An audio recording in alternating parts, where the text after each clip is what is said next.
Good morning. Good morning, everybody. We're going to wait just a second until we're sure that we're live with the US Masters. And hopefully we are live.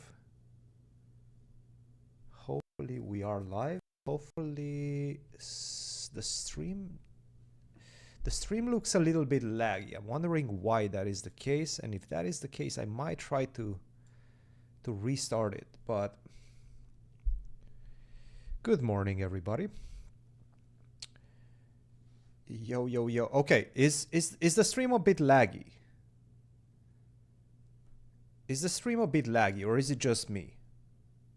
I might need to do stuff. I'm not 100% sure what I'm supposed to do, because this is the first time that I'm streaming with this setup, but it does look a little bit laggy. Please let me know.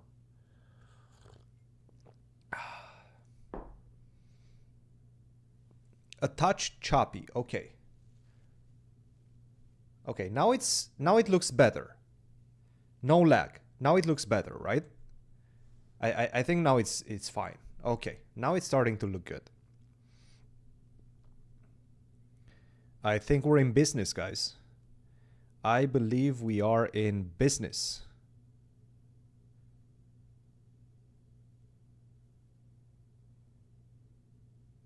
Excellent.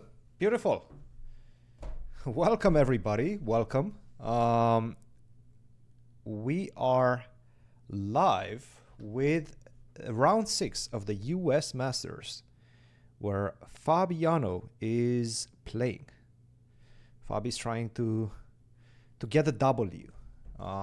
In the meantime, give me just 1 second. I have a feeling I could do this a little bit better, the layout. Or maybe it's just... Wait, I'm trying to see what you guys are seeing. Okay, I think you guys are seeing the right thing. Maybe. This is the first time we're trying to do this live. And it does look a little bit strange, but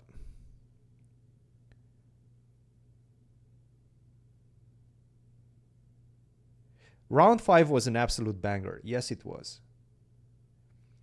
I am indeed playing at the St. Louis Masters. I am making my my return to chess, to professional playtime. The board time is not updating. The board time is a little bit... Well, actually, why is the board time not updating? Now you guys should have it updated. Okay, now it's updated. Here we go. The only question is, why is... Okay, the stream looks a little bit strange. I might tweak it a little bit at some point, maybe for next round. But for the moment, I think we're going to stay with this one. So here is what we have, guys. US Masters, round 6. Fabi is playing back-to-back open events because he needs to qualify, or at least he's making a push for qualification for the candidates via the Grand Circuit, FIDE Grand Circuit, or the FIDE Circuit, or whatever you want to call it. So what he's doing right now, he will be playing the US Masters and St. Louis Masters, which is immediately after. This is back-to-back events against 2600s, 2650s, very dangerous opposition. And what he needs to do is, I believe, perhaps not win both of them necessarily, but at least one of them. Pretty sure he needs to win in order to catch up with Arjun Erigaisi. It's a big race. Arjun is in it. Nodirbek is in it. And it's extremely important just to kind of understand the circumstance of this tournament. Think about it this way. There's not going to be any candidates next year. There's no candidates next year, right? So next year is empty. We have candidates once again in 2026. But next year, if he qualifies for the candidates already this year, he's not going to have to worry about qualification to the candidates. He's just going to be able to chill, not have that in the back of your mind, which, by the way, is extremely difficult anyway to do it. Qualifying to the candidates is not easy stuff. And if you already have qualified, you have that in the back of your, in the back. You have it in the back. You have the qualification in the back. Then obviously you're going to have a much smoother year because you don't have to worry about that. You can play some tournaments. You can take some breaks occasionally. You can preserve energy. There's so many good things that are coming with early qualification, which would be from this year's FIDE points, FIDE Grand Prix points, or again, I will never get that. FIDE circuit. The next candidates and the next World Championship match is in 2026, yes. I'm pretty sure we're not having one in 2025. Is every 2 years with a very small exception, which happened because of COVID.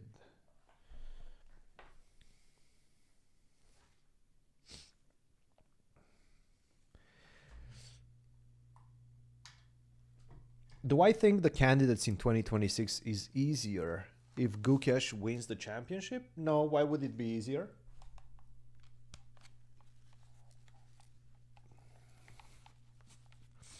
Absolutely not. No. I mean, Gukesh is extremely strong.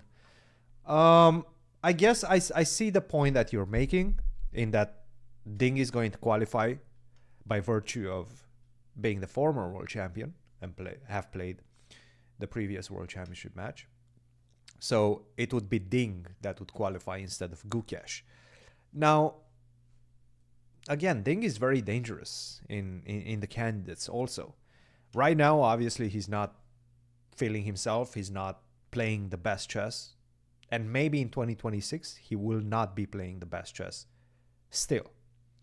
But they're still extremely, extremely strong, both of them.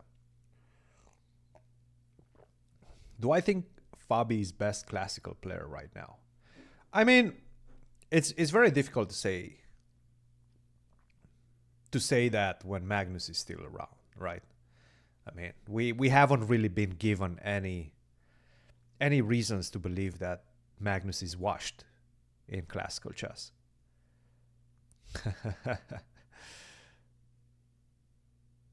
The challenger doesn't get a spot anymore. Is that correct? Oh, I didn't know that.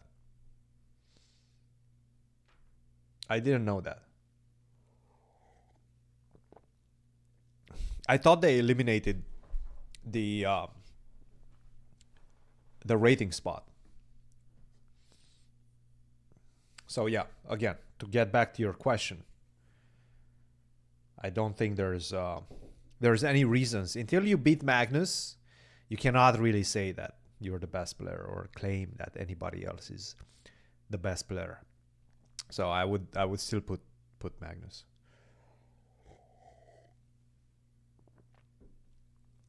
And I would say that Fabi is definitely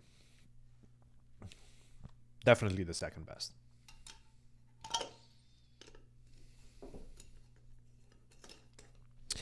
So he gets circuit points. All right, that makes sense. He gets circuit points. Okay.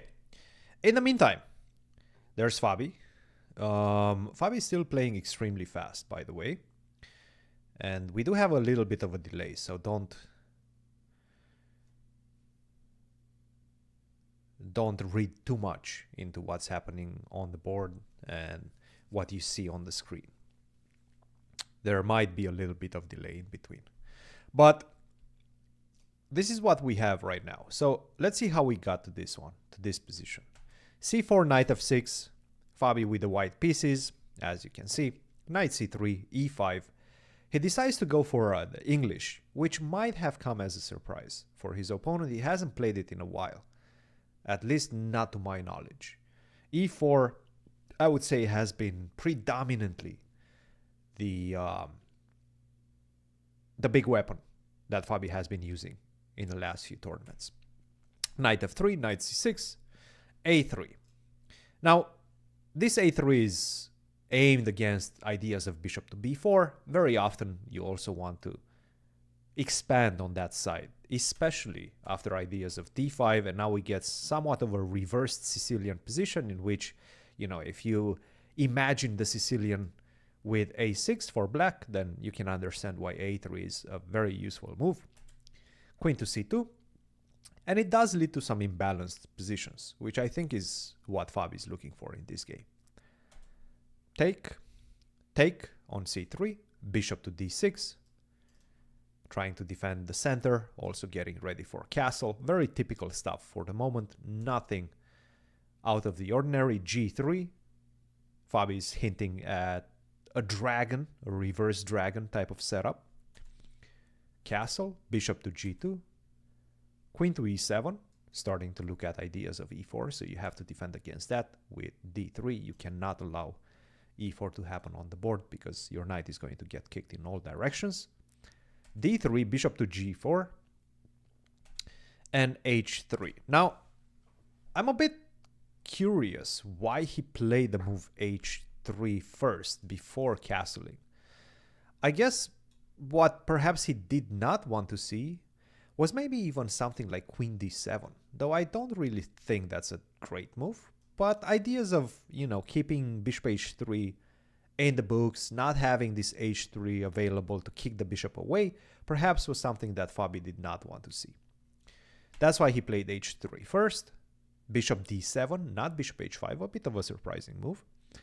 Castle and b6.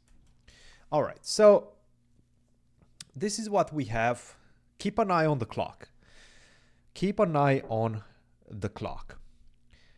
Because there's no second time control. This is huge in this event. There's no second time control.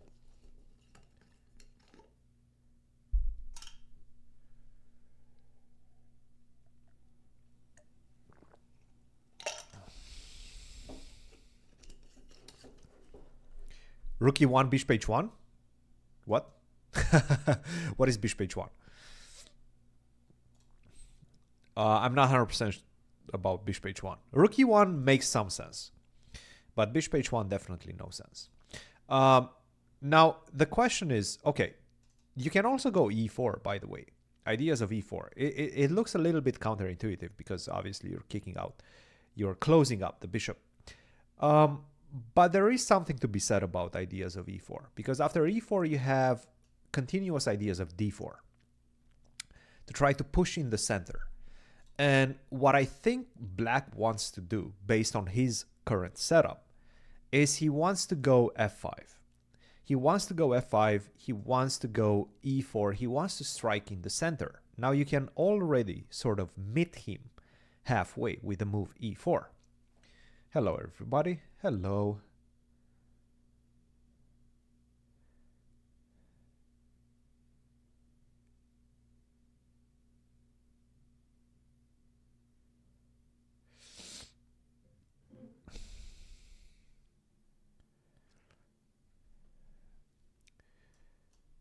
Knight g5 to gain the bishop pair. How do you gain the bishop pair with knight g5?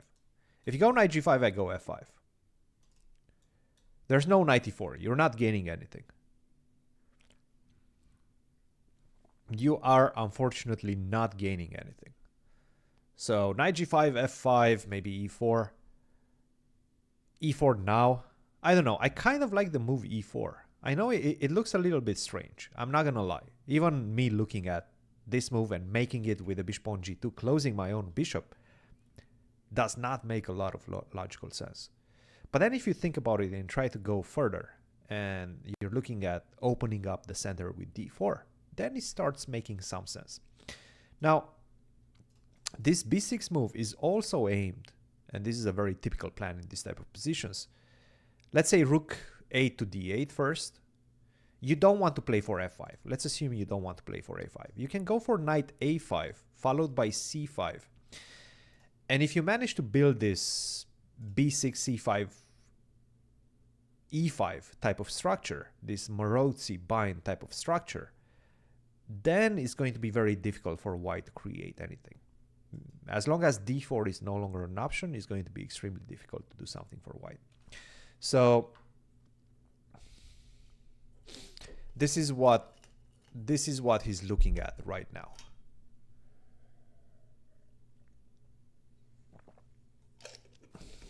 Fabi's score should be in the title. Let me know if it's not. If it's not in the title, then something is wrong with it. But yes, Fabi's score should be in the title. But to reiterate it, he's on 5 out of 5. We have some Romanians in the chat. Hello.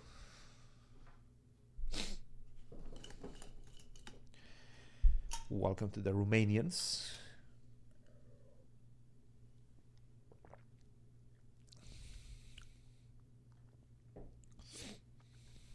And we're going to be hanging around, maybe not even only watching Fabi's games.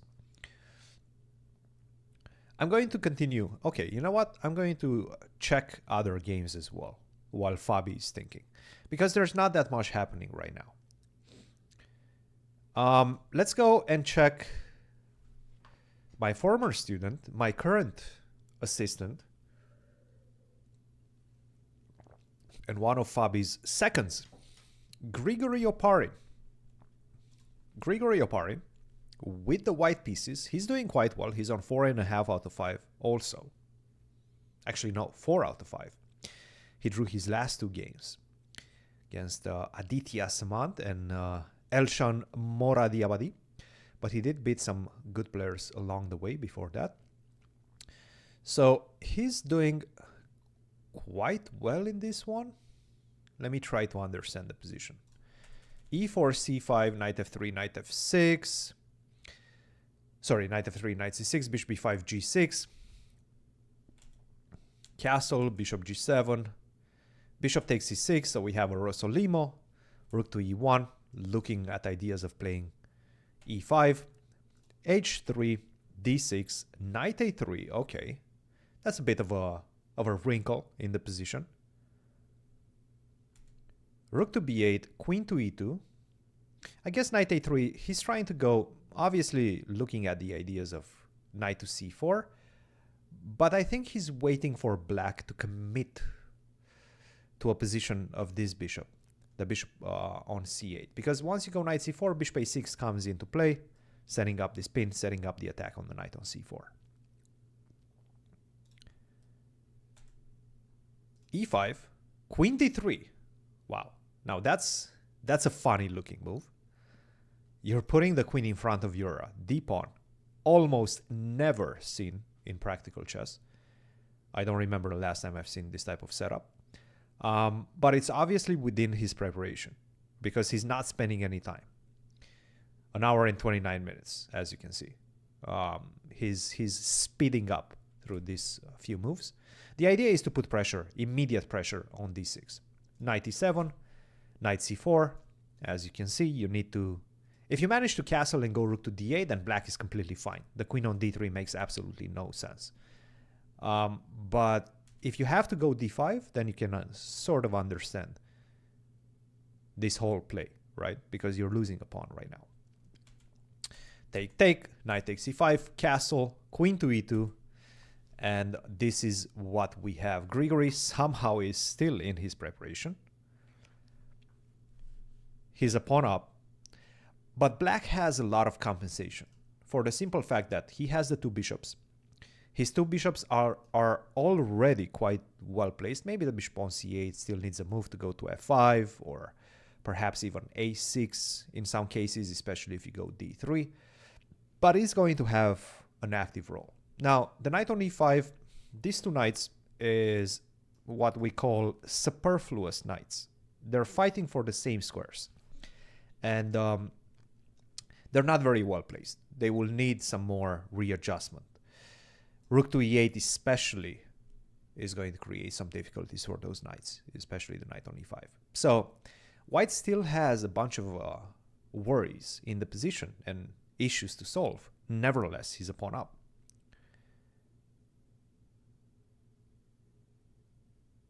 The engine does not approve of this. Are you talking about this position? The engine says white is slightly better, as you can see on the bar. You can see the bar. Slightly better. Again, there's a lot of compensation.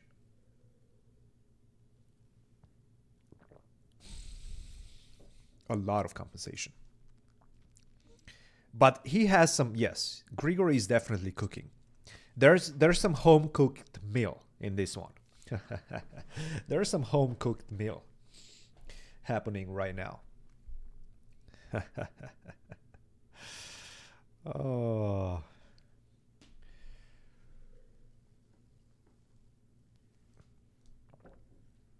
Why is Hikaru not playing US Masters? Let's go back to Fabi's game.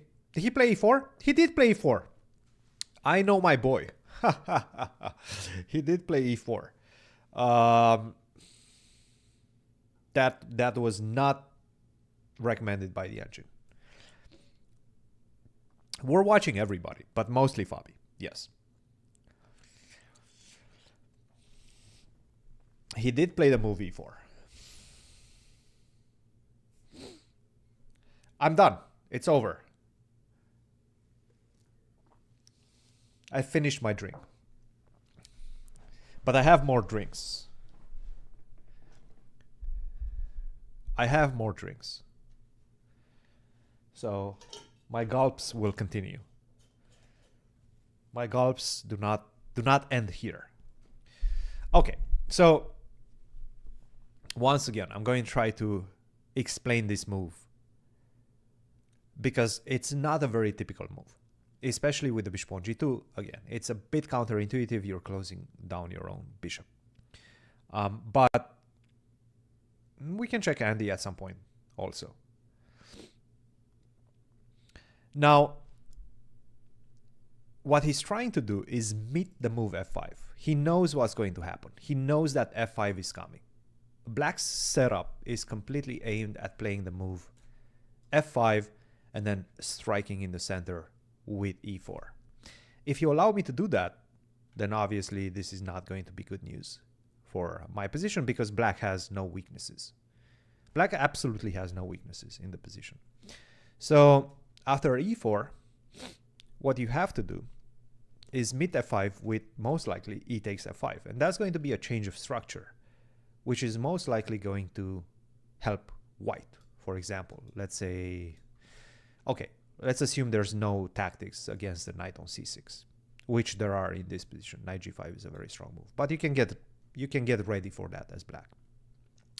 But this position is going to be a bit changed, a bit different, right? Because sure, black still has some good pressure on the pawn on d3, but white also has the pressure. Finally, it has a weakness to attack, and that is the pawn on e5.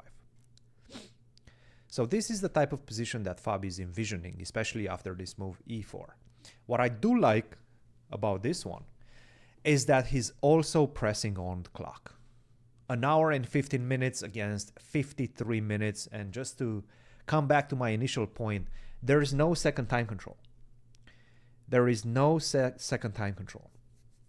What's up, Navs? What's the alcohol percentage in your drink? It is 0%. 0%. Sid, yes, I was part of Fabi's team. I was in London with Fabi during the 2018 World Championship match. It was me and Rustam Kasimjanov.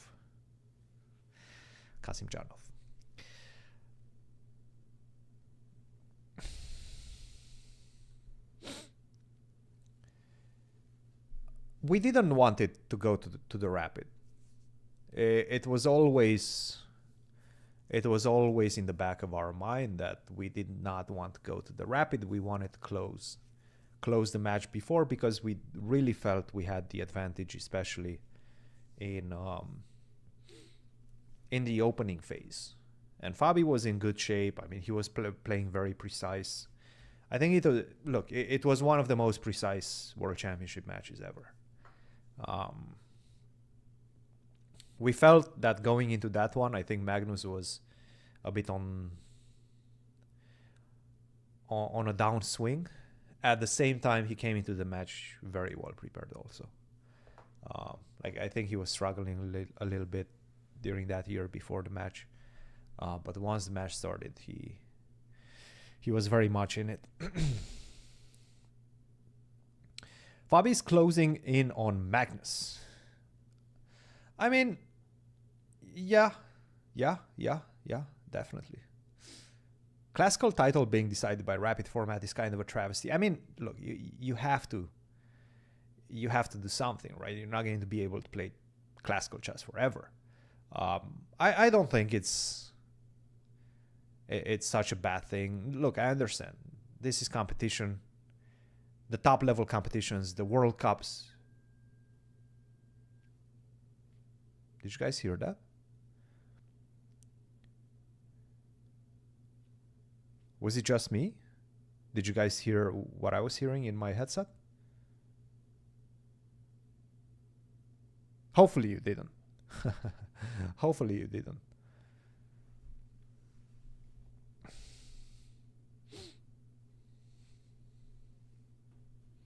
But yeah, just to get back to that one. Look at the World Cup in soccer. At some point, it gets to penalties. You can argue the fact that penalties are not typical football, right? You didn't hear anything. That's good. That's good. Alien invasion, maybe. But you get the point, right? You get the point. At some point, you need to finish the tournament, right? Finish the tournament, and if classical chess is not enough to separate the two players, then you have to find different alternatives. And I think rapid and blitz is fine. It's just fine. The beat stalking. Did I click on the wrong tab? No, I did not click on the wrong tab. No, it was just one of those alert signals. You know, when you receive an alert from our beautiful government and your phone starts doing this extremely obnoxious sound. That's basically what I heard in my headset. You can play until one player wins the game. Yeah, I mean, that's possible. That's possible. But, you know, no, I get it. You can definitely do that, but we need to adapt. Look, chess cannot stay in the past. We need to adapt. I understand we're all a bit nostalgic thinking about the 6 months matches between Gary and Anatoly Karpov, but that's not going to happen anymore. We're not interested in that. Like, we're not interested in spending seasons playing a world championship match. We need to speed things up.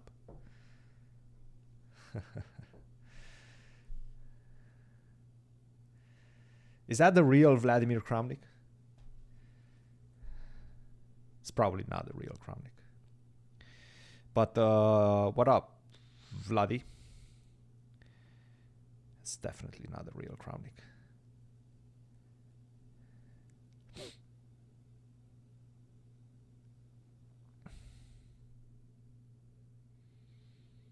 Two classical games, then maybe rapid.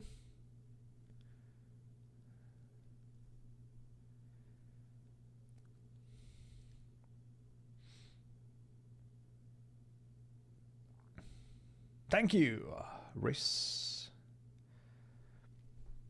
All right, let's cover the last couple of moves.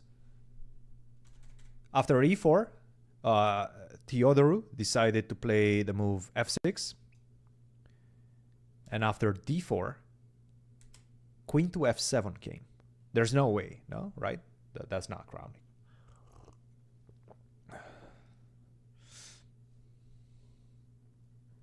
There's no way that's crowning. Why would he come here?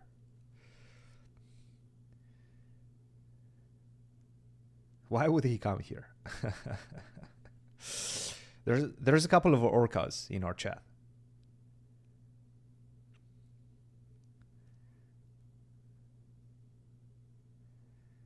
No, I'm not saying, look. I'm not saying people are not interested in classical.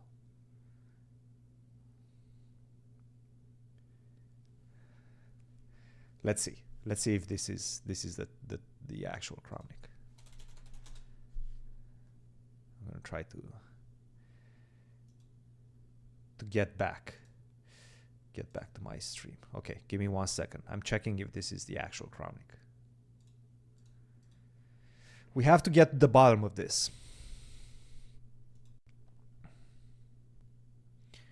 We have to get to the bottom of this, guys.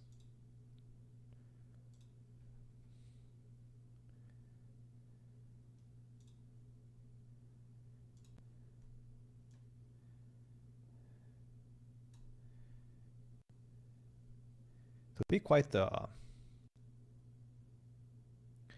a revelation if that was him.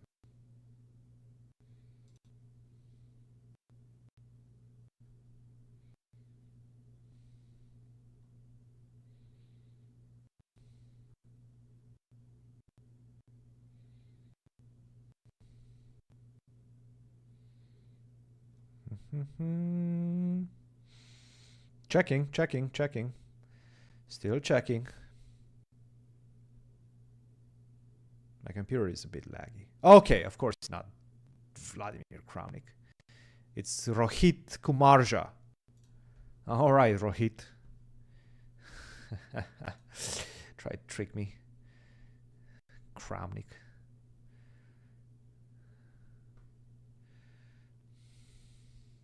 Why would you try to trick me?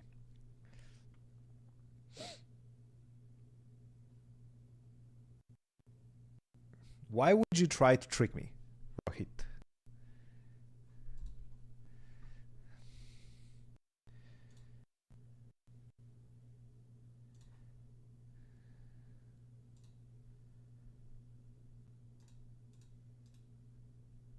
Okay, give me 1 second. Let me try to close things up a little bit. It's getting laggy.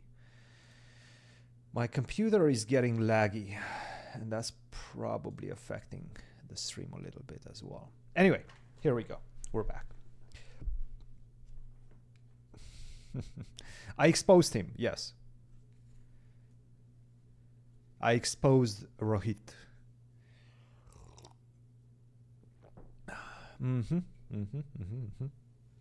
Well, he tried to trick me first. He tried to trick me first. I will not accept this type of treatment.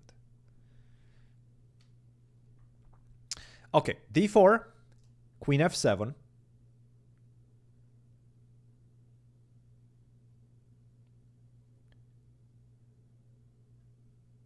But this is the exact position that Fabi clearly was aiming whenever he went for this opening. Because it's one of those positions which can be played for a long time. You don't have very specific plans. Neither does black. And there's this lingering tension in the position. In the center, right? Especially after these last couple of moves by white, e4 and d4. Which is what I thought he's going to go for. So after queen f7, I'm thinking bishop to e3 maybe.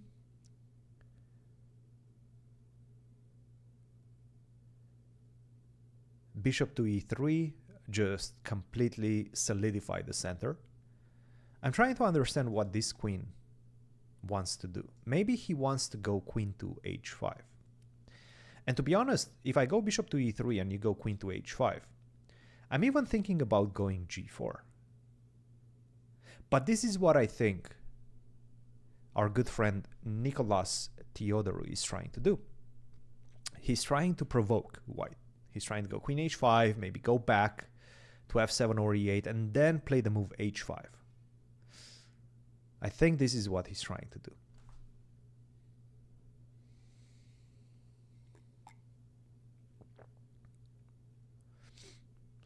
What would have been Fabi's line? I don't know, like 20%, 20, 30%.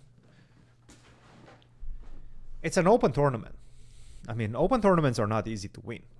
Even if your name is Caruana, even if your name is Erika Isi, even if your name is whatever your name is, even if your name is Magnus. I mean, I'm trying to remember. Did Magnus win Qatar Masters when he played it? I don't think he did. I might be wrong, but I don't think he did win Qatar Masters.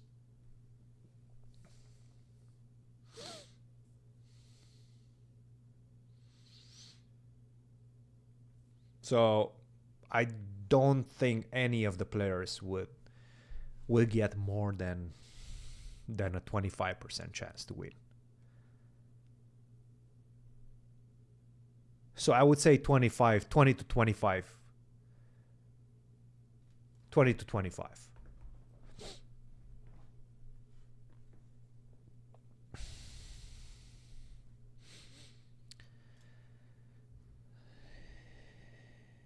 He did win it once. I know that. He did win it once. When was the last time Fabi played an open event like the US Masters? Outside of the Grand Swiss, I would say probably not as often. But the Grand Swiss is a pretty strong open also, like only 2600s. And this one is a little bit different because Fabi needs to win against some 2500s, some 2400s. You make a draw against those players, which are, by the way, not easy to beat. And you drop like 5 rating points or like 4 rating points or whatever. I think it's 4 rating points against the 2450 level player, which is a lot. It's a lot. Oh yeah, no, for sure. I mean, he's by far the favorite to win it. No doubt about that. But yeah, that's the situation. Okay,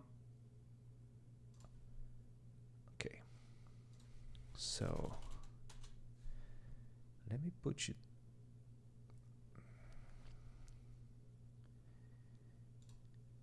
Get some.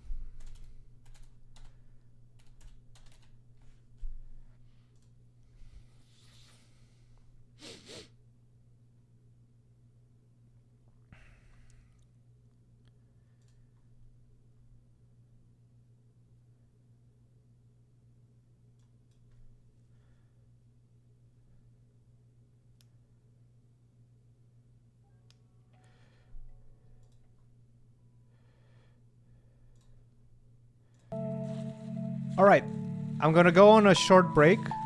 I'll be back in 5 minutes. In the meantime, I'll leave you guys with some lo-fi beats. And Fabi. Lo-fi beats, Fabi, and the live position.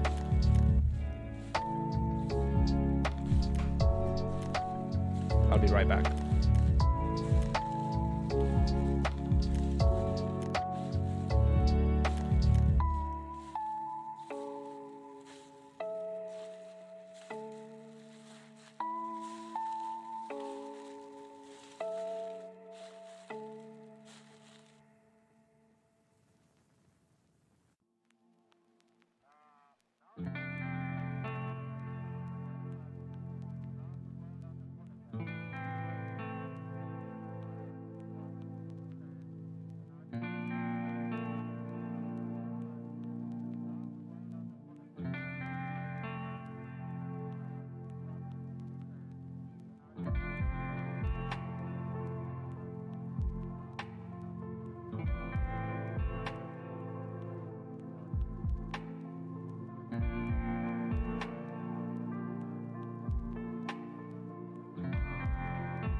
All right, I'm back, guys. I am back. Hope you guys missed me. If you didn't, that's on you. Let's see. Nothing has happened. Fabi's still thinking. Big moment right now because he needs to choose his plan, right? This is the reason why he's spending some time right now. Because once he commits to a certain plan, then he sort of has everything figured out for the next few moves. But first he needs to commit to that plan. And the question is, what is that plan? I kind of like this queen to f7 by black. Not only that you're looking towards the king side with queen h5, but also you have ideas of queen to c4. It's kind of an annoying move. And let's say you go bishop to e3. The problem with bishop to e3, and you most likely have to go bishop to e3, is the question is, how do you continue after knight a5? Knight a5 has a clear plan. You allow me one more move, I go knight c4, I pick up the bishop on e3, or maybe I'm even picking up the pawn on a3. So you do have to stop me. And most likely you have to go something like knight d2. This is probably what they're calculating. But the question is, even after knight c4, take, and this is why I like this move, queen to f7 by Theodorou, is how do you continue? And we have a move. We have a move. We're just about to see a move, guys. As you can see, there's a little bit of a delay between the camera and the actual live broadcast, but he did play the move bishop to e3. Bishop to e3 and king to h8 was Nico's move. And Nico is sort of feeling the pressure, is my guess, because you don't make such a move so quickly. As you can see, bishop to e3 on the board, and you will see Nico make his move very quickly right now. King to h8. And that's a byproduct of bishop to e3 being the most objectively natural move in the position. It just screams to be played, right? This is the next piece that you want to develop, the bishop. You want to strengthen the center. So that's the way. This is the move you play. So your opponent will always, whenever you have this type of, let's say, easy moves, they will have the luxury of being able to predict what you're going to play and trying to have an answer ready.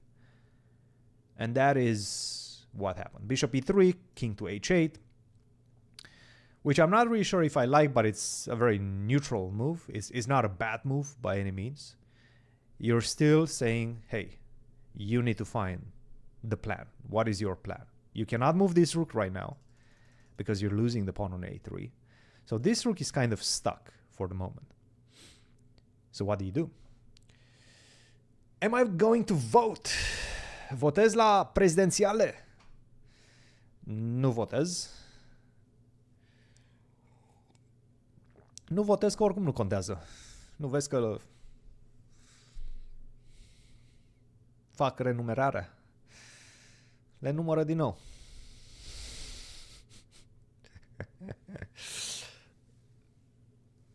Dacă nu le place cine iese, le numără din nou. But let's get back to English.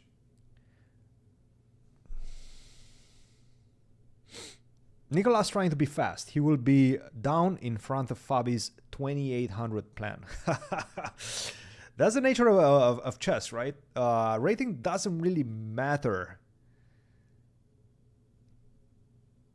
if your opponent plays well. If you're playing well and your opponent is 2800, it doesn't really matter, right? It's very objective. They're not physically stronger than you, but you need to be able to counteract that. And Fabi just played the move a4. The idea of the move a4 is to free up the rook on a1. You're not trying to go a5. You're not going a5 anytime soon, obviously. You're just losing that pawn.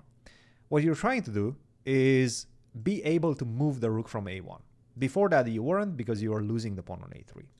Now with the pawn on a4, this queen is tasked with the protection of that pawn.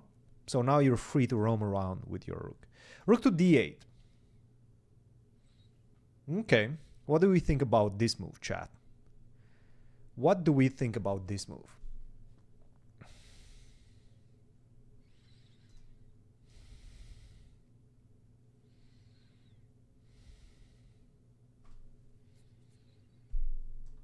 Trying to match the pressure in the center. I would assume that's mostly the reason. And that's why, most likely, we're going to see rook a to d1. I would have expected knight a5 to come sooner as well. Knight a5, it is a little bit committal, right? Because let's say you go knight to a5. If you go knight to a5, then at least I have the extra option of taking on e5. And I think this is something that perhaps Nico did not want to calculate. Or at least did not want to make a decision to go for knight a5 and allow this yet. I'm sure he's going to do it, but not yet. So for example, knight a5, if you take on e5, then I can just simply take with the pawn. It's a very good position for black, and in fact it's not a good trade for white, but still is a change of structure, and it's something that Nico wanted to do later. So he played rook a d8.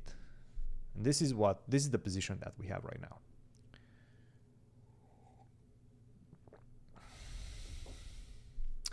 Does white want d5? Now that's a very good question, actually. It is a very good question. Because it's a plan. Yes, you can definitely go for this. c4 and then go for c5. Now, the big thing and the first thing that you should be calculating is what's happening after f5. And if c5 works, which I think in this case, as you can see by the bar, it does work, white seems to be doing quite well. Now, instead of f5, the usual counterattack on this side, you've been getting ready for that counterattack for a long time. Instead of that, what black can do maybe is try to hook this pawn in the center with a move c6. But then again, c5 is coming. I'm starting to like this idea of d5, knight a5, and c4. Now, if I would be black, after c4, I would go knight b7. I would go knight b7, and I would just try to set up a blockade on the square c5.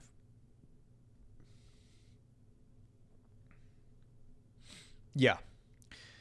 And at this point, maybe you have some ideas of sacrificing a pawn with a5. I don't think you can take it because of c5. c5 might just put you in a very bad situation. This is bad. If you take, obviously you lose a piece. And if you go bishop to e7, that's way too passive. And now I can just simply get ready with like rook fb1. I have so much compensation, so many ways to continue this attack, this destabilizing attack. I can go d6 and then take on b6. The knight on a5 is in shambles right now, and you cannot get it back. If you go knight b7, I always have c6. And you're in trouble. So, can black go c5 himself? Yes, he can, but it's not really a good thing. This is not the position that you want. Now, basically, I have a couple of ways I can improve my chances. One of them is to go knight e1, and a very typical one is to go knight e1, knight d3. Get this knight off the f-file. Like, for example, let's say you go here, you go, let's say, knight here, I go knight here, and you're trying to set up something with the knight on d6 as well. The problem is, I have a couple of avenues to attack you. One of them is on the queen side with a5. The other one is on the king side with f4. So both of these avenues are giving white a nice free attack, more or less. It's a free attack. So that's why I don't think c5 is going to come if d5 and c4 arrives on the board. This is the position. Let's remind everybody, d5 and c4 has not been played, but I'm starting to like it. I'm starting to like it. And knowing Fabi and seeing that he probably does not have as many other plans, I think he might start to seriously consider the move d5. d5 and c4. The only other plan I can see is to go something like knight d2. Knight d2 and then try to go for f4. Which is also, it's starting to look a bit tempting as well. Let's see, he played a move. Um, he played none of the moves that we discussed, d5 or knight d2. He played rook fe1. It's kind of funny. We're spending all this time trying to make the case for either of those very natural moves, and Fabi comes in and he's like, nah, I'm good. I'm just going to play a very natural rook fe1. Which is a little bit strange, because I sort of like my rook on the f-file just to have ideas of f4. But Fabi has something else in mind. And I'm sort of trying to understand what he has in mind. I think what he's saying is you actually don't have that many useful moves as black. But I would counter that and I would be like, okay, but what do you play after knight a5, right? Like knight a5 is going to come at some point. Knight a5 is going to come at some point. It's a waiting, I would call it a waiting move, yes, but the question is, what are you waiting for? Like truly, what are you waiting for? I guess knight a5, knight d2, and now you still have to find a useful move for black. If you go knight c4, I think now it's a little bit different. For the simple fact that I can kick this queen away. So, all right. I'm starting to understand it, guys. I'm starting to understand it. So think about it this way.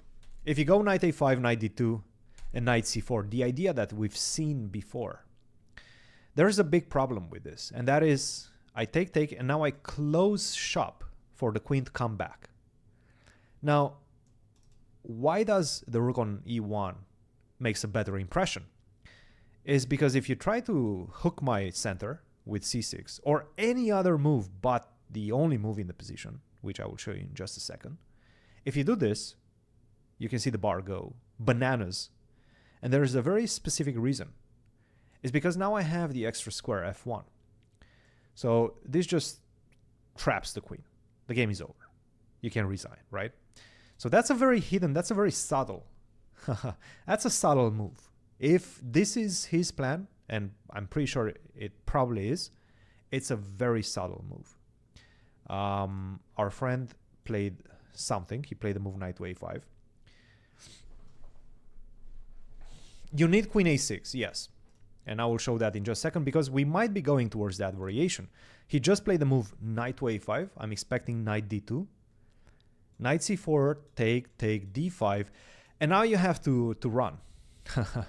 you have to run as fast as possible with queen a6. But you can sort of understand that this is not good right now. It's only white that's playing for something right now. I'm going c5 next move. If you don't allow me, if you try to go c5 yourself, then I'm just simply going to go rook b1 and then a5. I'm the one that can attack you. And the thing is, with the queen on a6 so badly placed, you don't have the move a5 to close shop on that side. So let's say you go queen c8, I go a5. Now you're in trouble. Now you're in trouble. Black does not have to rush with knight c4. No. There's much better moves. But these are the ideas behind it. And that's why he played rook e1. It is a sly move. And he did play the move knight d2.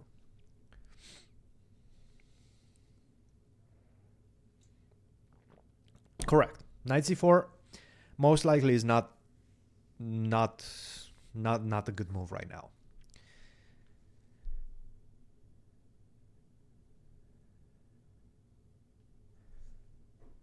High-level maneuvers, yes. So knight to d2, and Fabi's like, come on, play knight c4. Go for knight c4, Nico. Go for knight c4.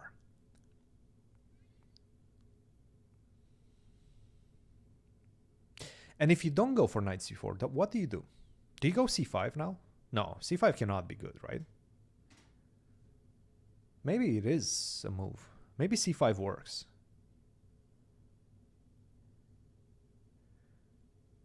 Do I regret playing basketball against Rustam?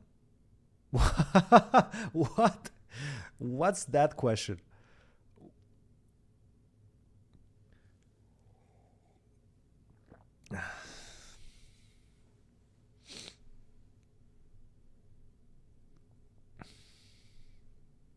Why would I regret playing basketball with Rustam?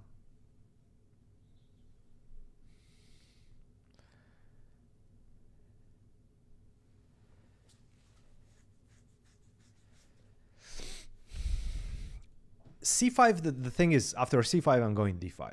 I think I'm going D5. And now I'm trying to go C4. Give me one more move, and I'm going to go C4. So, for example, let's say I'm going to make a very random move, yeah? Now I go C4. Now you're already in trouble. Now you're already in trouble. Because my next move is knight B3. I'm kicking your knight away, and then I'm going A5. So, if you don't have a good way to stop me from doing that, I'm the one dictating the pace. I'm the one opening up things on the queen side, and you might be in trouble. He did not leave because I played basketball with him.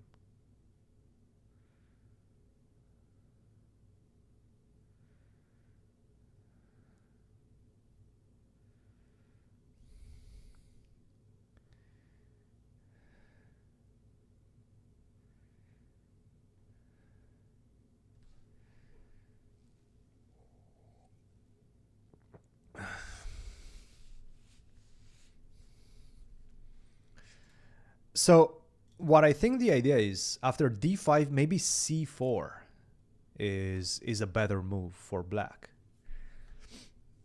to try to stop me from going C4. But now the question is, okay, after C4, you sort of create a new weakness, right? Where did Fabi go to? I don't know, man. He left. He left.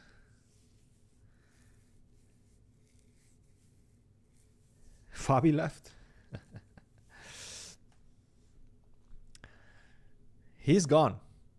He's out of here.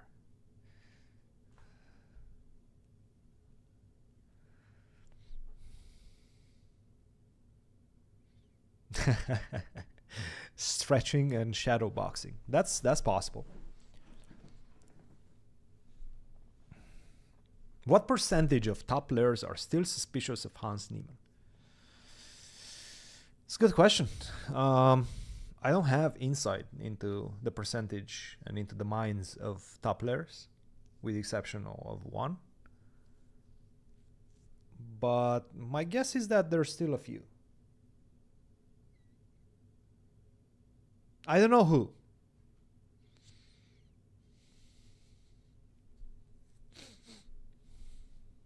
This is the leaderboard. This is the clash between the two players that are on perfect score, 5 out of 5. Nico Theodorou, coming from Greece, he used to stay in the US.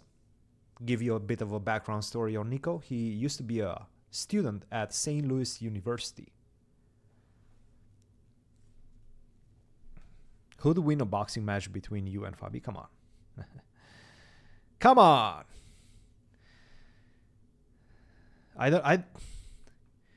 First of all, I have like 50 pounds on Fabi. So that's a little bit.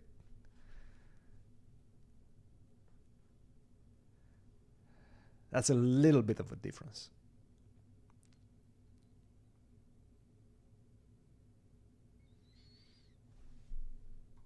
Yeah, after C4, for sure F4 would come.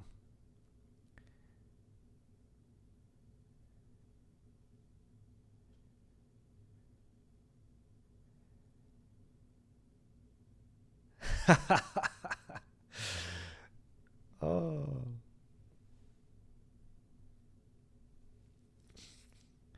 Look, I have a little bit of experience over Fabi.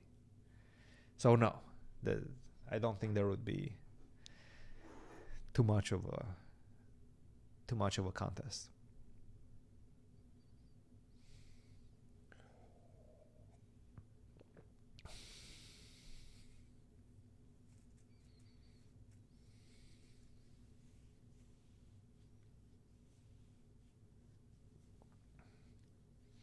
Do you think that Caruana can win the FIDE circuit? This is why he's playing this tournament, guys. This is why he's playing this tournament. If he wins this, he's going to have a very good shot at closing the FIDE circuit this year and winning it and qualifying for the candidates. And again, I've been saying this at the beginning of the show as well. This would be huge. This would be huge. Let's just put it this way. I don't think there would be any player right now that would stand... Okay, I mean, give me any player that's less than 300 pounds and buff, and I don't think there's any player that can stand in a chess/fighting game against me. That's it. That's my gauntlet. If anybody thinks or has a different opinion, they can come at me.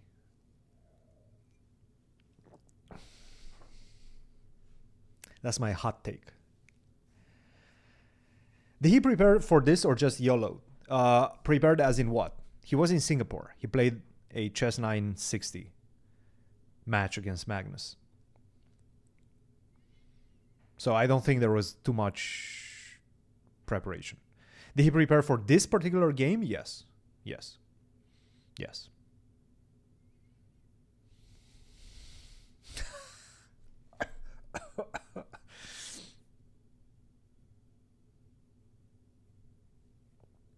No, I'm just... People are asking me.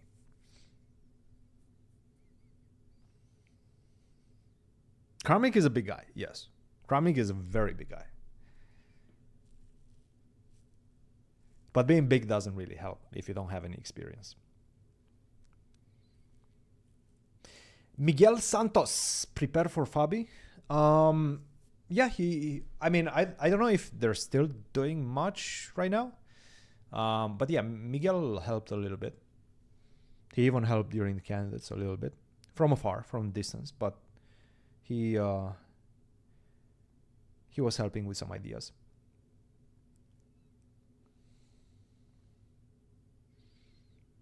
Korobov is scary, yes.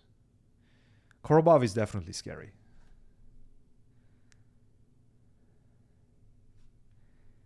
Korobov is definitely scary, yes.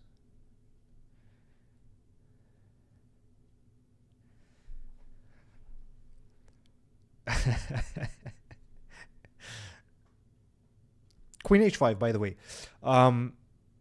Nico did not want to see or have anything to do with this move knight to c4, which we sort of anticipated. He understood that knight c4, d5, bishop f1 is coming, and your queen is getting trapped. And even if it doesn't, you're still in some trouble. So he went for the other side. Queen h5. What do you mean Lawrence Trent can take me? Lawrence Trent got whooped by Amon Hambleton.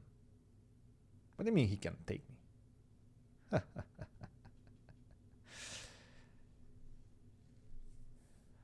Klitschko brothers. Yes, yes, they would. They would. They would.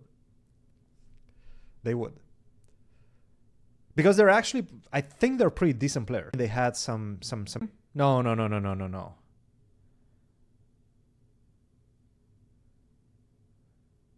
Are we back?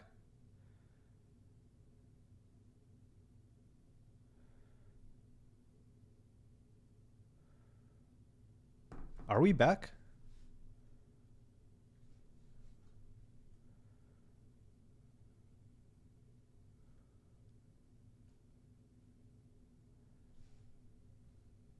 Are we back? Okay, we're back.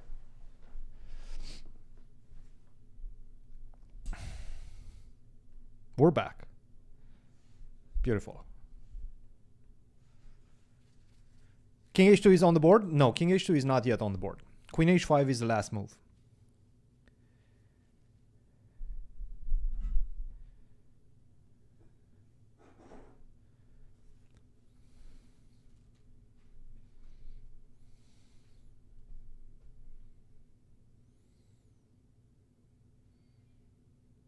Queen h5 was the last move.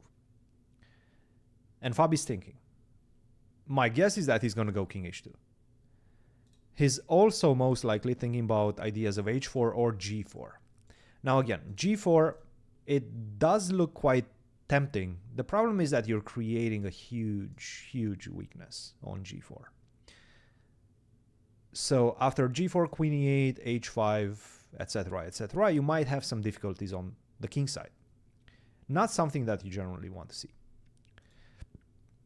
So a bit of a conservative approach in this position would be to just go king h2 or to go h4. Now, if you do go h4, you do create some light square weaknesses, which black might be able to take advantage of. So that's another thing that I don't generally want to concede as white. That's why I think I would play king h2. He's thinking about it. He has these three options. You need to defend the pawn on h3. There's no other way. King h2, g4, or h4. Which one will he choose is the big question. Which one will he choose?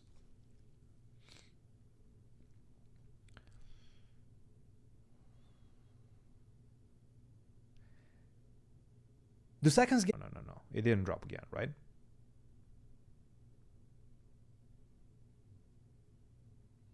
It's coming. It's coming back.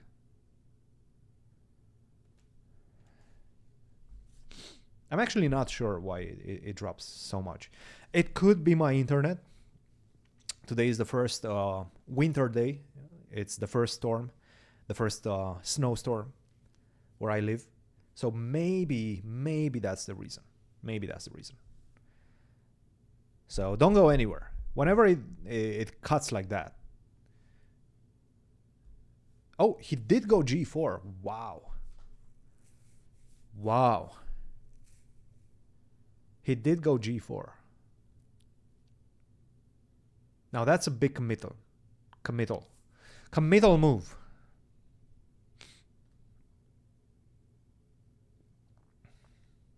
He's going for g4. Crazy. That's a big decision. We have, I would say, one of the first big decisions of this game. Until now, it was all very tense and, very cagey play by both players. But right now, finally, we have some action. Because you're not putting that pawn back on g3. Once you put it on g4, the pawns only move forward. You see, I'm teaching you some really cool stuff that you probably didn't know. But the pawns only move forward. You're not dropping that back to g3. Now, queen g6, queen e8, queen f7. All of this work very fine. And then go for h5. But it is a move that stops black from making f5 possible. So sure, you still have h5 as an idea. By the way, we already have a move. Queen f7 was played. No more f5. You do have h5. But h5 also comes at a price. So whenever you go h5, you're potentially opening up the h file. And you're potentially weakening your king as well. So g4 really throws the gauntlet. Really opens things up. I like it. I don't know if I like it from an objective point of view. I see the bar going down a little bit, but I do understand what he's doing, and I think it's a good decision. Theodorou is a very good player. Again, Theodorou used to be a student at St. Louis University. He came to the US when he was about 24, 80. And an international master. And I played with him once. I won against him. But what really impressed me was that even after losing, and he got a good position out of the opening, I think he got an advantage.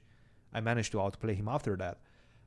But after the game, he came to me and he was very interested in what he did wrong. Like, he was asking me, hey, what do you think went wrong for me? Like, he was open to having the discussion. He was open to learning. He was asking the right questions.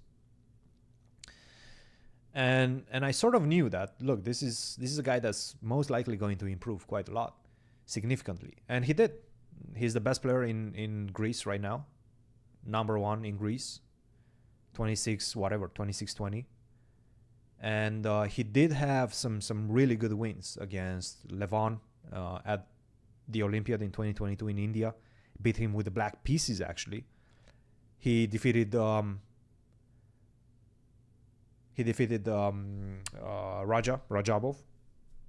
out of the opening. Okay, that was a complete mess by Rajabov.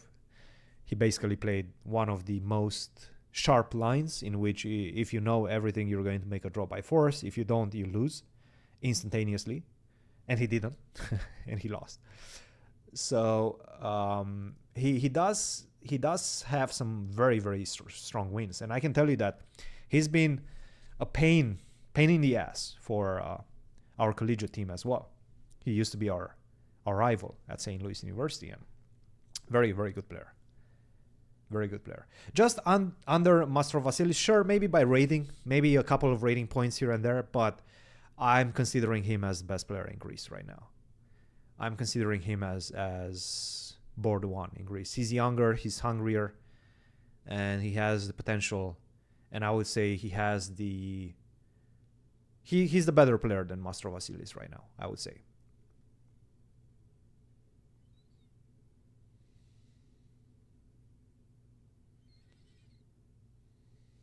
Yeah, that's the thing.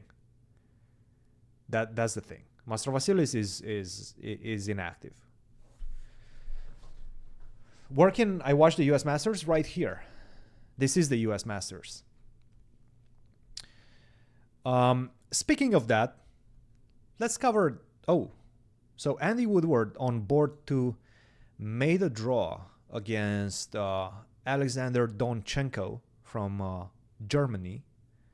A lot of people are making the trip to the US, from Europe to the US, to watch and to play these 2 tournaments, big tournaments, US Masters, followed immediately by the St. Louis Masters.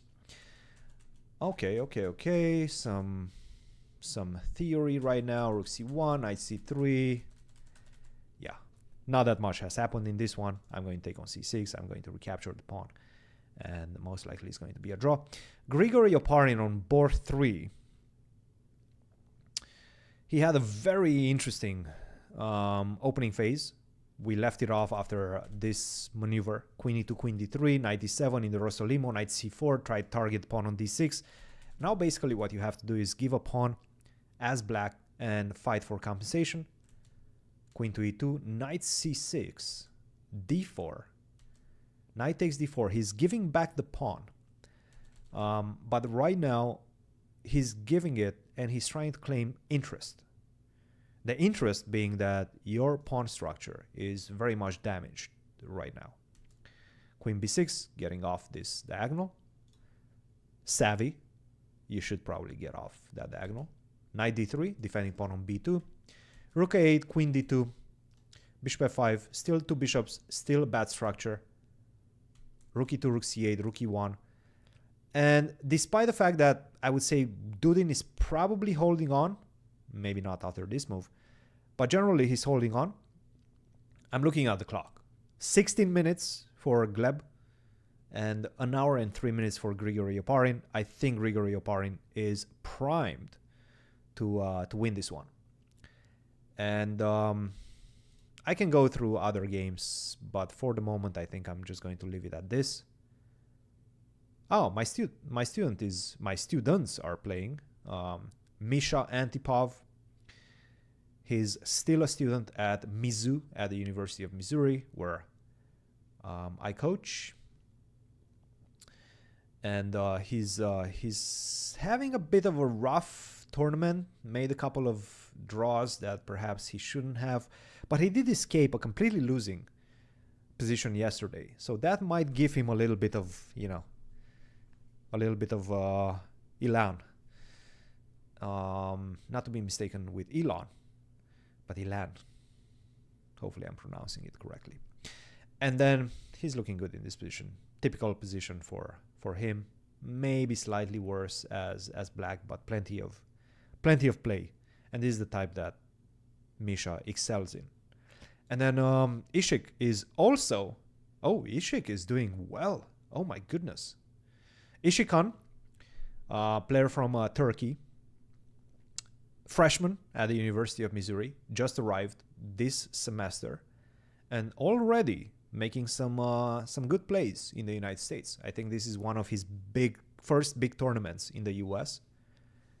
He's going to be here for a while. And yeah, bishop to g4. What is this? What exactly is this? The king is still in center. The rook is on a3. I have no idea how this happened. I would assume rook h3, rook a3. This must have been some sort of a Caro-Kann, perhaps. No, it wasn't Caro-Kann. What the heck was this? Okay. Ah, okay. It was a Scotch with h4.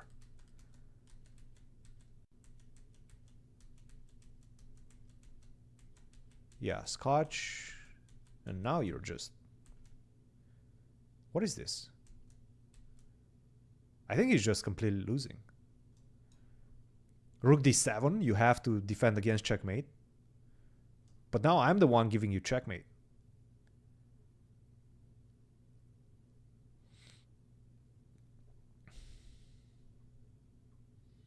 Yeah, no, it's looking good. It's looking good for Ishik. So Ishik, I like it. I like what he's doing. I like what my students are doing this round. Very good, very good. Very good. I'm very happy with what he's saying. Okay, back to Fabi. Queen f7, queen 8. Whoa, whoa, whoa, whoa. Did he just play queen a2? Is he trying to exchange the queens? Wait a minute. No, this is a big concession. He's saying that I'm okay with the endgame. I'm okay with the endgame. And I'm going to try to outplay you in the endgame.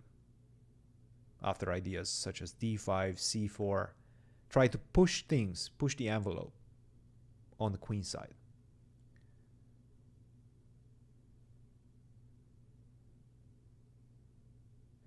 Most likely, black should not exchange the queens. Yes. Bishop e6. Okay, bishop e6.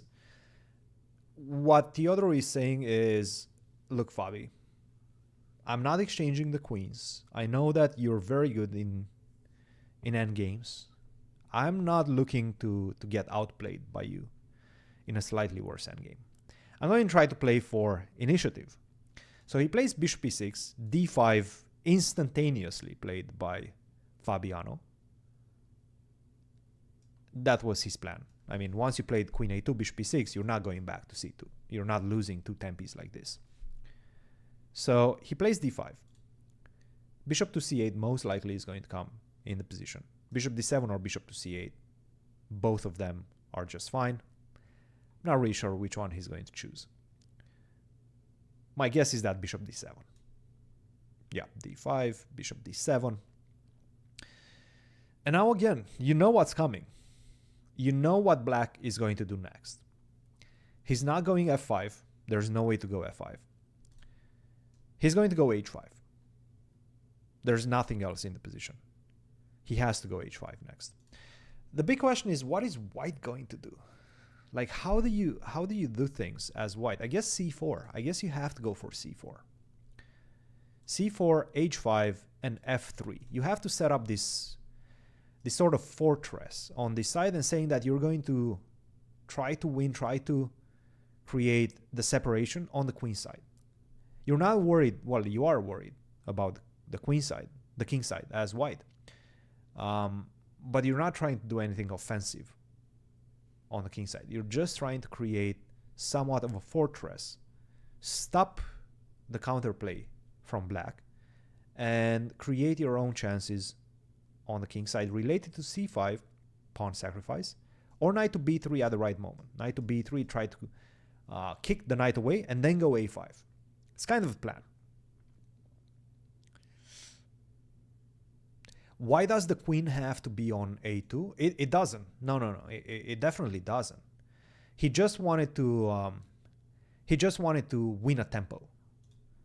He wanted to force, well, at least he expected his opponent to go bishop to e6, d5, bishop d7, knight to c4.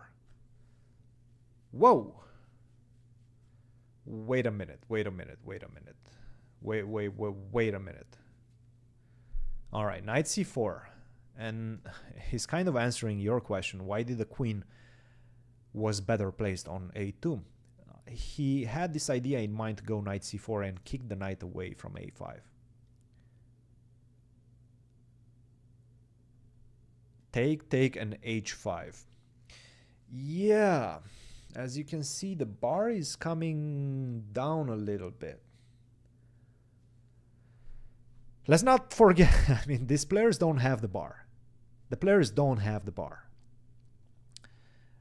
But the bar is saying that White is not doing the right things right now. White is, well, the counterplay is give me one more move, I go a5. But even after a5, you take, I take back, the bishop defends the pawn on c7, you still need to go c4, c5. This is the counterplay. So queen to e2. But the thing is, okay, I'm starting to get a little bit worried for Fabi right now. I do like the move queen to e2. You're sort of saying that give me one more move, I'm probably going to take on h5. So there's a big decision that Nico needs to take right now. Is he taking on g4? I don't think he will. I think that h file being open, in fact, will probably help White for the simple fact that you take, go something like g6. I do want to go f3, king f2, rook h1, basically. This is my plan. The problem is once I go f3, you can also go f5. So you have a couple of ways to open things up on the king side and strike in the center. I am a little bit worried. I'm not going to lie. I am a little bit worried. Now, what you also can do as black is continue keeping the tension with g6. Arjun lost 3 classical games this year. One of them was against Nico Theodorou. Was it really?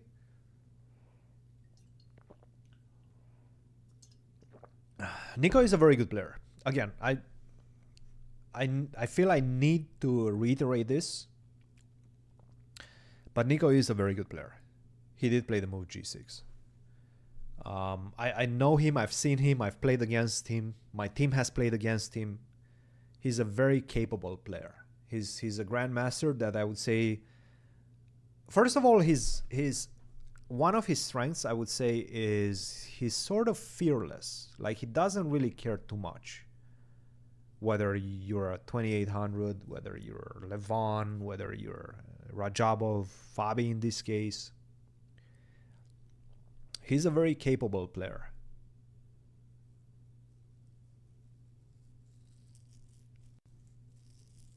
He did beat Arjun in Sharjah. Yeah, that's the thing. He's fearless, so that allows him to win games against the best players. Sure, he's not going to be as consistent, and that's why he's 26 something. But he's a very capable player when at his best. Hopefully not. Hopefully not. He's Greek, so he's underrated. I'm not sure how that works, but maybe that's how it works. Why is being Greek meaning that you're underrated? I mean, he does play a lot. He does play a lot, so I wouldn't call him underrated. There's very few players that are underrated. But he was 20, I think he, at his peak, was close to 2650. I don't think he touched 2650, but I think he was close. Maybe you guys can tell me what his peak was. Basically no tournaments. Well, he just got back to Greece. Like, I think he graduated in May from St. Louis University. So I think he's been in Greece maybe for the last few months. But he's been playing a lot. He played the Olympiad. He played a bunch of European tournaments. I think he played Abu Dhabi Masters, if I'm not mistaken. Fabi should skip St. Louis and play Sharjah.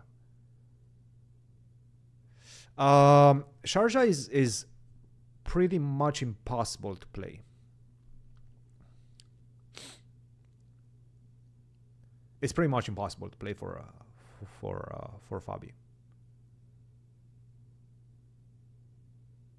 No, what's he speak? What's Theodorou speak?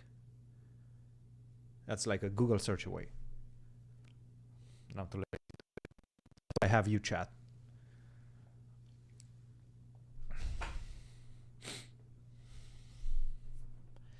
But yeah, Sharjah starts, I think, on the 2nd or 3rd. This tournament finishes on the 1st. Doesn't Sharjah start on the 2nd? So basically, Fabi needs to finish his tournament on the 1st at night and then take an immediate flight, arrive probably like an hour or two before the round, if he's lucky and he doesn't have any delays, and then play a round against some really strong player in Sharjah with jet lag. So no, that's not a good idea for him to play Sharjah. He's going to play St. Louis Masters, which is very strong also. And I will be playing St. Louis Masters. I'm playing my first tournament since last... Oh yeah, Qatar. Yeah. I don't know. Somebody says Sharjah and I continued saying Sharjah. Qatar, yes. Qatar Masters. Kotor. Yes. I'm pretty sure if Fabi wins US Masters and St. Louis, I'm pretty sure he qualifies. Yes. It starts on the 3rd. It's still pretty tough. Yeah. Still pretty tough. Like how far is Qatar from Charlotte? All right, so we're going to try to do this. Let's assume you're Fabi and you're trying to figure things out and basically decide on what you want to play. Do you want to play St. Louis Masters or do you want to play Sharjah? You have to play one of them. Qatar, not Sharjah. So Charlotte to Qatar. I'm going to try to find flights. Leaving on December 1st. Let's say coming back on December 11. Doesn't matter. I don't know exactly when that one is. So there's a 5:35 p.m. flight, but it's unclear if you're going to make that. You're actually not going to make that. Because last game is late on the 1st. So there's actually no flights. You will most likely have to leave on December 2nd. So now if you leave on December 2nd, you can take a super early flight on December 2nd, right? Are there any early flights? I don't see any early flights on December 2nd. I mean, it's a 30-hour...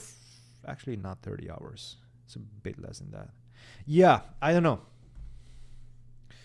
It doesn't seem like he has a path to play Qatar. Also, he doesn't want to play Qatar. Kotor.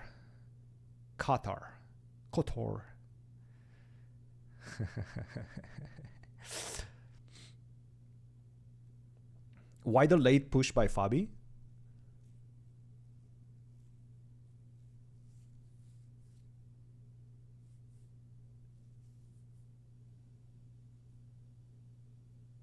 Why the late push by Fabi? I mean, it's, again, there's a pretty obvious reason why he wants to qualify this year. Again, whoever qualifies this year via the FIDE circuit can relax next year. Okay, I'm not talking about full relaxation mode. I'm talking about him being able to not have to worry about making it to candidates and basically using the time that generally he would have used to play tournaments, try to qualify for the candidates, use that time to prepare for the candidates, for example, to have some training camps, get ready for 2026. Let the other ones fight for it. Let the other ones fight for the spot.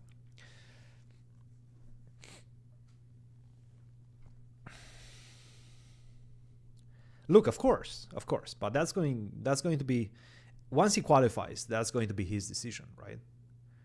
I mean, no spots are guaranteed on anybody's team. Even if even if he's my friend, even if that's not how it works. He's going to make that decision when the time comes. If the time comes, and hopefully that the time comes. That's it. Fabi Project 2026. That's the plan. That's the plan.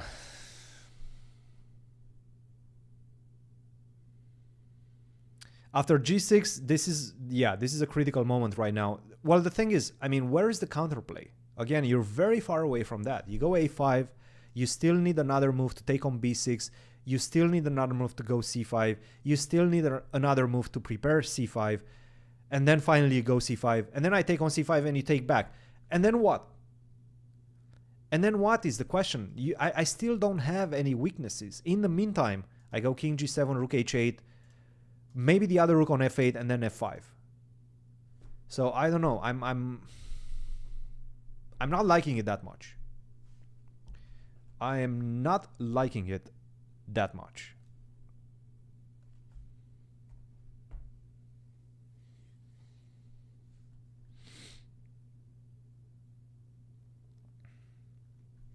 What does he need to achieve to pass Arjun? I think he needs to win probably one of these events, but I'm not really sure. Again, these things change. They're very volatile. I'm talking about the FIDE circuit points. And Arjun is also playing himself in Qatar. So he's trying to win. Arjun, if he wins Qatar, I think he gives himself a very good shot.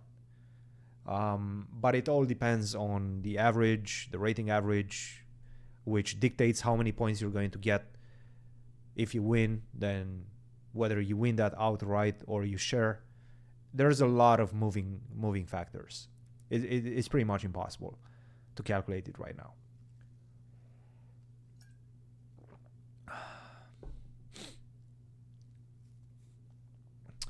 I'm not sure, Tudang. I'll be in New York as well. I don't even know exactly if I'm playing. I'm trying to play right now, but there's no guarantee that I'm going to be able to play. Generally, no. When you prepare openings, especially if you prepare openings for a World Championship match or like a candidates tournament, and this is basically when you prepare openings mostly. And then sure, you have some other tournaments where you sometimes goes as a second.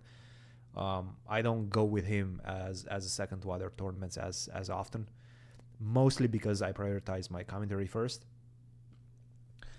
And a lot of his tournaments are Grand Chess Tour, which I'm mostly doing commentary for. But yes, once you prepare for candidates and you take a few months of preparation, you try to find new ideas, your seconds are generally not going to play that until the candidates is over, until the big event is over.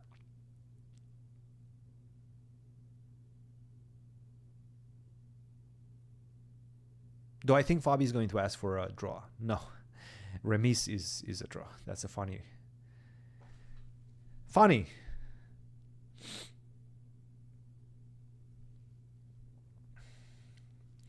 How much points Fabi will get if he wins this tournament? I don't know. Will Fabi be a surprise commentary guest in the World Chess Championship like in 2021? No. In this one, no. No. I mean, we cannot even do the recaps like we did last year because he's playing. He's playing right now. Okay, let's try, guys. as a participant, I can tell you as much that the players hate, well, not necessarily hate, but they're having a pretty rough time trying to decipher how the points work. There's so many things that are into play. The average rating of the tournament, the whether you share or not with somebody, even if the tie breaks are in your favor, I don't think it matters. There's a lot of confusing part. That's basically what it is. You do your best and then hope for the best. Oh.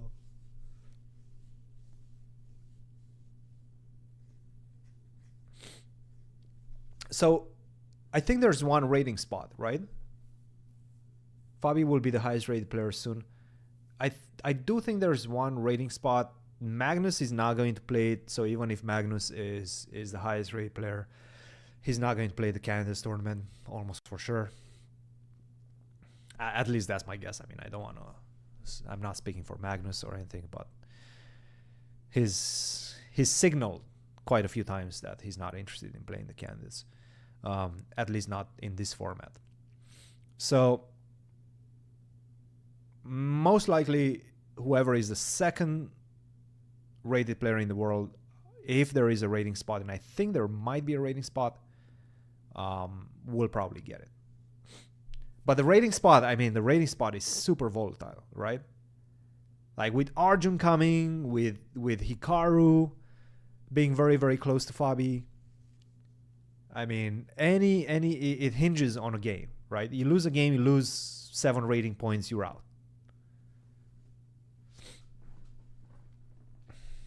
So it's very volatile.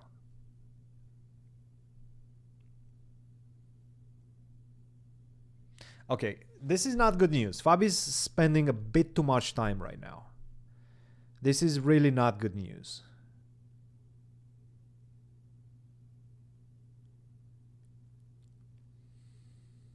Maybe what Fabi needs to do right now is maybe it is time to offer a draw. By the way, I have no idea if there's a draw offer rule. There might not be a draw offer rule.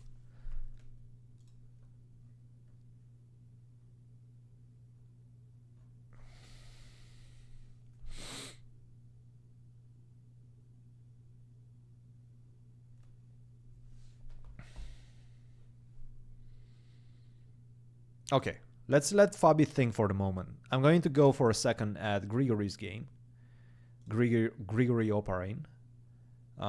Playing on board 3 right now. At 4 out of 5. And he's playing Gleb Dudin. And we left it off after Bishop f8. A3 was his move. Queen b5. The thing is, you don't really have a great plan in the position as black. You kind of have to sit and wait, and you have a very bad structure. So that's exactly what Grigory is trying to target. Queen to d1, bishop to e5, targeting the pawn on d4. You have to defend with queen c4. Queen d2, maybe looking at ideas of queen to f4. Actually, definitely looking at ideas of queen f4. So I'm liking this position for Grigory, and I'm liking his time management. 6 minutes for Gleb. Not a lot of time. No second time control. You're going to play on increment for the rest of the game, which is not good news. And Grigory, obviously, with 52 minutes, he's cruising right now. I think he has a very good chance of winning this game. Now, all right, let's go back to Fabi. Fabi's still thinking. Fabi's still thinking, and he hasn't made a move after g6. And he's been thinking for the past 15 minutes or so, which is definitely not a good sign. Whenever you spend so much time on one move, you're basically signaling to your opponent that you've made somewhat of a mistake. He just took on h5. Nicolas is annoyingly fast. He's very fast. Yeah, he's a good player. I mean, guys, it's very it's very clear. He's a good player. He just played g takes h5, and what I want to see is g takes h5 fast. I don't like that Nicolas is thinking, because Rook G8 is a very good move right now. Rook G8 is a very good move. Okay, let's see. Yes. He took on H5. Okay, good. That's good news. That is actually good news for Fabi. Right now, at least you do have a plan, and that is to set things up on the G file. After G takes H5, Rook G8 was a very good move. Basically saying that, hey, why don't you take my pawn? Why don't you take my pawn on G6? After Queen takes G6, it's really bad news for you. First of all, you're just obviously losing via the G file. You defend, I take on H3. You can't resign. You go Queen F3, defend on G2, I go F5. You're getting crushed on the king side. White is getting crushed on the king side. So that's why we were very happy to see that he took on H5, not Rook to G8. Because after Rook to G8, you're starting to have some hiccups. And he played King H1. Okay, King H1, not King H2. Which makes a lot of sense, because King H2, you know what's coming, F5 is coming, and you really don't want to have this king, at least objectively, at least from a natural point of view. Whenever you're playing the game and you don't have the bar next to you, you don't have the input of Stockfish next to you, you want to play King H1. You don't want to be on this diagonal with potentially this one opening up. So that's why he played King H1.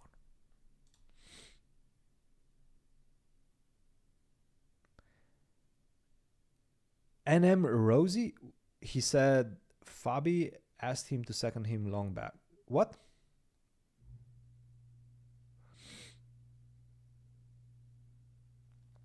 Who's NM Rosie? By the way, guys, make sure you like the stream. Highly appreciative of that if you do. And share it with your friends. Tell them where you're watching the US Masters. We're watching with Fabi. There's obviously also the main channel of Charlotte Chess Center. Kudos to them for giving us camera feeds for this event. So shout out to the Charlotte Chess Club, Charlotte Chess Center, for being nice enough to share the stream with us. I don't know who NM Rose is. I have no idea who NM Rose is. Fabi's definitely not helping Ding. Did you just say Fabi is helping Ding? Look. Fabi is not helping Ding.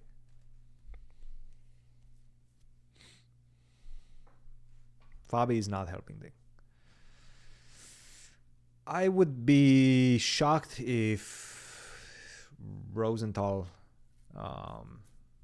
was asked to second Fabi. But maybe. I mean, maybe it happened a while back. I do not know who GM Ben Calora is from China.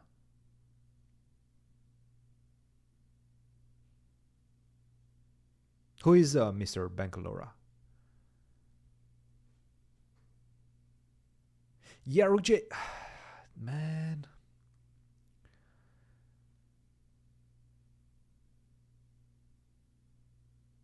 Yeah, Nico is really playing a good game right now.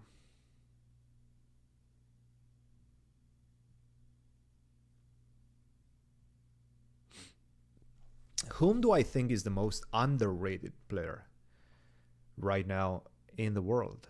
I really don't believe in all this underrated, overrated narrative. If you're staying active, your rating is going to basically be your strength at that particular moment. I don't think you can cheat the rating system easily. So I don't believe in that. If you're missing rating points, then you're missing them for a reason. You're lacking in a department or another. So, I don't know. I think Arjun is a little bit overrated. Just to give you, okay, You want some hot takes? There's one. I think Arjun is a little bit overrated. Not by much. I mean, he's obviously extremely, extremely good. He just needs to confirm. He basically just needs to confirm. If he confirms, then if he stays around 2800 next year, then obviously he's here to stay.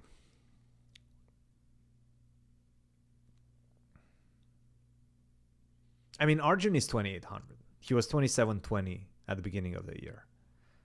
I would say for the moment he's slightly underrated. He's slightly overrated. Just slightly. And again, if he confirms, then he's there. Then he's 2800. I mean, Fabi has been 2800 for the past, I don't know, like a decade and a half, yeah, or like a decade. He was 2800 at the Sinquefield Cup in 2014, or at least he was after the Sinquefield Cup. So I don't think you can say Fabi's underrated or overrated at any point. He's been 2800 more than he hasn't been 2800, which says a lot.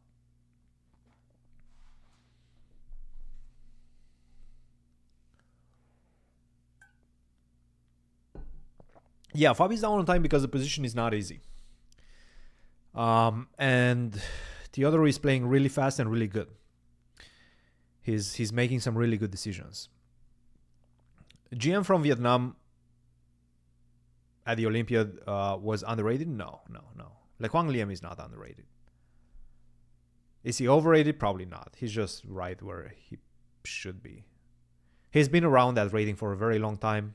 Hasn't really made any huge improvements. He's now a coach. He's one of my university rival coaches.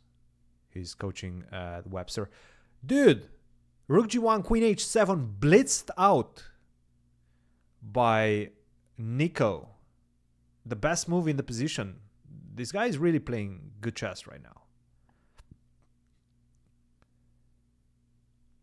Actually, it makes a lot of sense. Because Rook G6, what you want to do in the position is double up on the G file. How do you do it? You probably start with Rook to G7 first, but then you understand that Bishop H6 might be coming, and then you have to go back or to go to H7, and you don't want to be off the G file. So how do you get on the G file with both rooks? You go Queen H7 first. You defend the pawn on H5, so now you can go Rook to G6, and you don't have to worry about losing pawn on H5. Queen H7. Now, this also keeps tabs on the pawn on E4. So you're starting to look at ideas of maybe even sacrificing with Bishop takes H3. Obviously, not yet, but you do have to keep those in the rear view mirror. Queen H7, and there's a big plan coming right now. Rook G6 followed by or Rook to G7. There's no Bishop H6 either right now. So Rook G7 or Rook G6 followed by Rook to G8. And the pressure is indeed mounting. Fabi needs to speed things up first of all. And he needs to find some really good moves to not be in trouble. So I'm slightly worried, but I think Fabi will be able to try to get out. Now, speaking of, giving props to Charlotte and for sharing the camera feed with us, I do want to catch them on viewers. So maybe we can do that. Right now they're at 824. They're the mainstream on chess.com, so they get the viewers from chess.com, from the embed. But maybe we can catch them. We're at 680. All right. We're building, guys. Come on. Let's get to 800. Let's get to 1,000. Can we get 1,000 viewers this stream? We need Fabi to win. I understand. In order to get 1,000, we need Fabi to win. I'm not trying to poach. No, I'm not trying to poach. I'm just trying to competitively compete. I'm just trying to compete. We need Fabi to win. All right. This is going to be We need energy for Fabi. Send your energy to Fabi, guys. Send your energy to Fabi. I do not see a good plan right now. If you move the bishop to f3, which makes some sense, try to target h5. First of all, you're not really targeting h5 because you're losing e4. And if you lose e4, if you lose a central pawn like that, you're in trouble. But also bishop f3 drops the pawn on h3. So, and I have more space as black is the problem. I have a lot of squares on the g file that I can use to double up, maybe even triple up on the g file. While with the bishop on g2 more or less stuck there, you cannot match me on the g file. That is the big problem.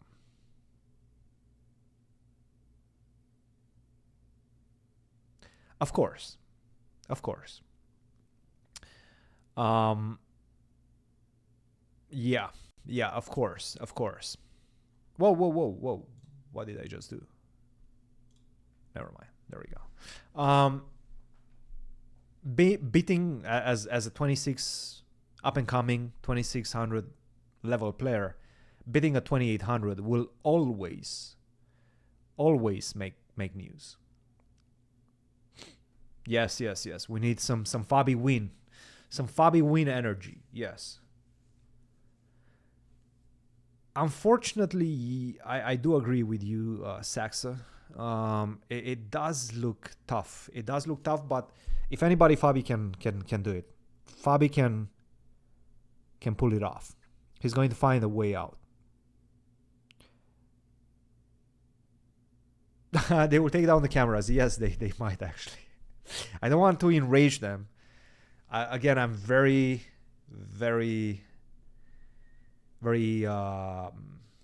thankful for sharing the camera with us.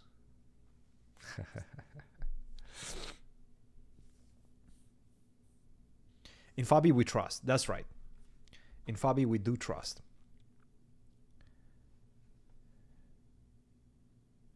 In Fabi we do trust. Like the stream, guys. Like the stream. Make sure you sub the channel. If you haven't already, sub the channel. We're trying to make it, guys. We're trying we're touching 80K right now. We're touching 80K, close to it. We're on track. And then next up is 100K. You know, that's Fabi needs to reach his goals as well. You know, he has goals with the channel. He wants to see the channel grow. He wants to see the channel hit 80K. Maybe once we hit 100, we're going to start, you know, once we become big, we can start thinking about doing this on a regular basis. We can start thinking about doing live streams on a regular basis. That's kind of the vision, guys. That is the vision. I see we have some Greeks in the chat. This is a Fabi stream, but everybody's welcome. Look, we're not taking away from anybody.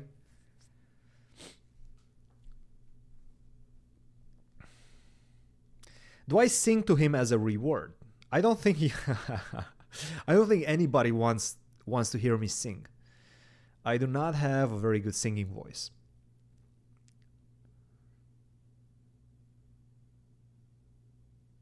Live stream the World Chess Championship. I mean, first of all, live streaming it, we don't have the cameras. So that's already a big problem. We don't have the cameras. No camera feeds. Everybody wants to see the players for good reason. I want to see the players. There's a lot of live streams. And we just don't have the infrastructure to do a full World Chess Championship live stream.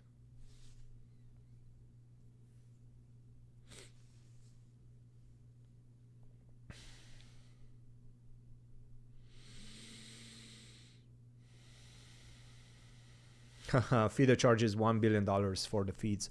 They do charge a lot. I don't know exactly what the number is, but I have a ballpark and it's high. I have a ballpark and it's high.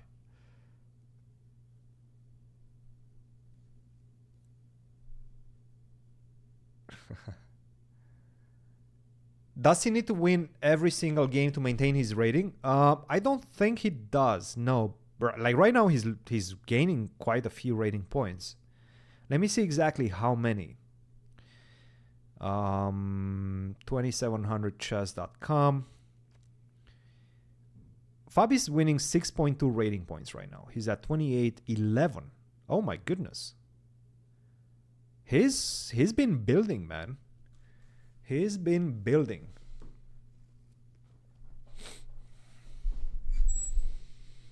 I mean, from what I'm hearing, it's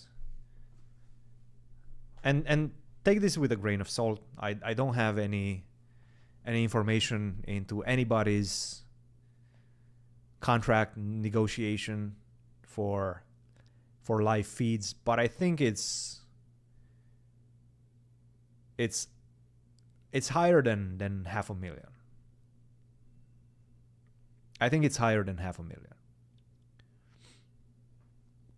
for the candidates and for the cycle to have the camera feeds.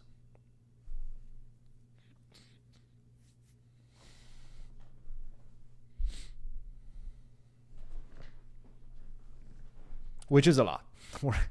C squared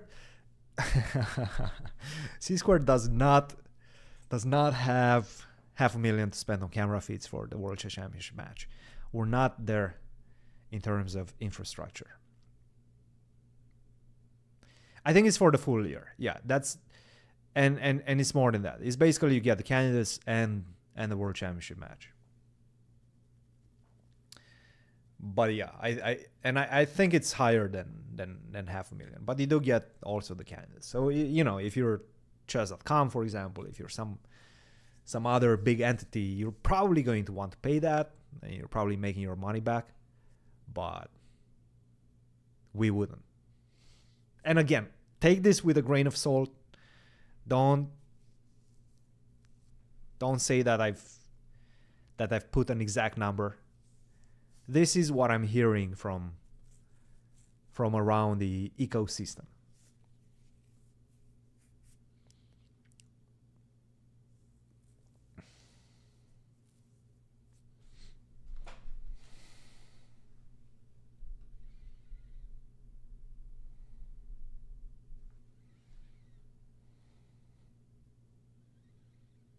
No way you're recouping that. I think you are. I think you definitely are. If you're chess.com, for example, and let's say you're buying the rights for the whole cycle, you're going to get the candidates, which is making huge numbers, and you're going to get a World Championship match, which is also making huge numbers. You're going to be able to sell that for advertisement. I'm pretty sure you're making your money back. I hope that you're making your money back.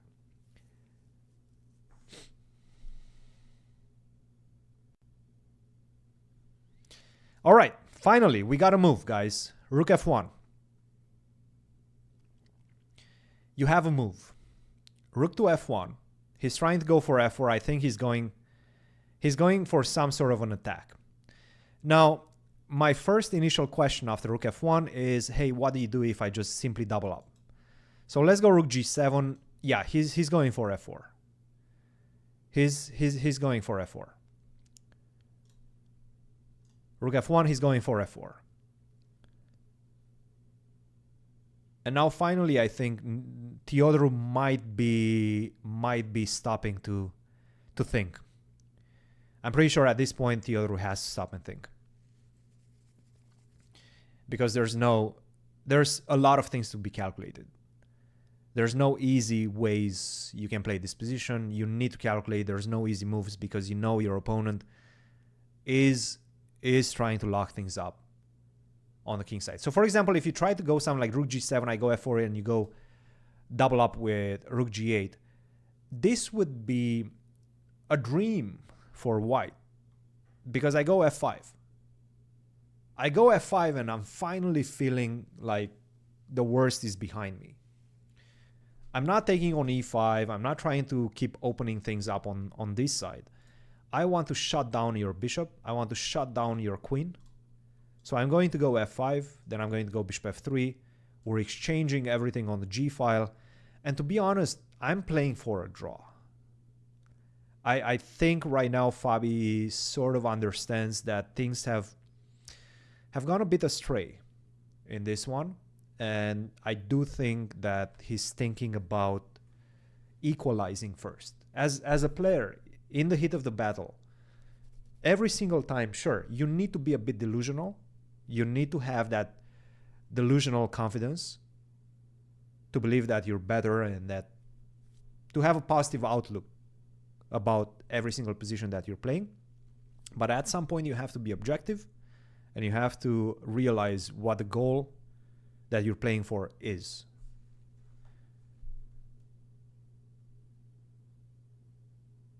And the goal right now, I think, is to equalize.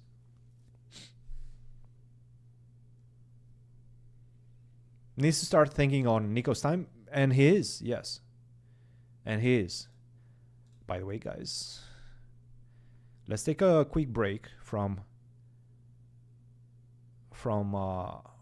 the game to show you something cool. Let's see if I can show you something cool. I can.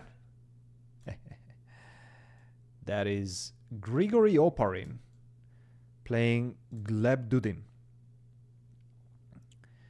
But now you cannot see me, so you probably don't want that. My guess is that you want to see me, right? You have to tell me that you want to see me. You don't really want to see Grigory and Gleb.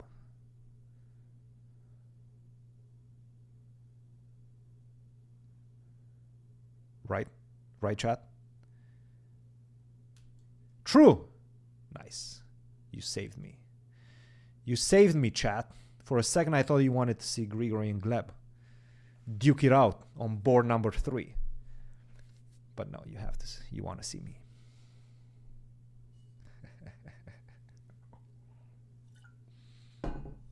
Crickets.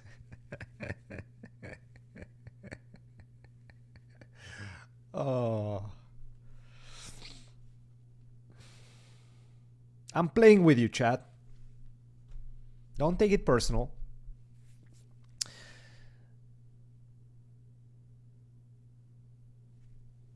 Don't take it personal.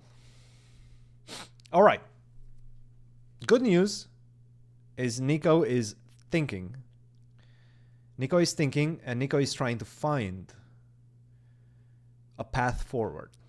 The good news is that there's ways you can mess this one up as black. It's not an easy position. So I think one of the big questions is, what happens if you go f5? Grigory helping Fabi in this tournament? Grigory is helping himself in this tournament. No, he's not helping Fabi.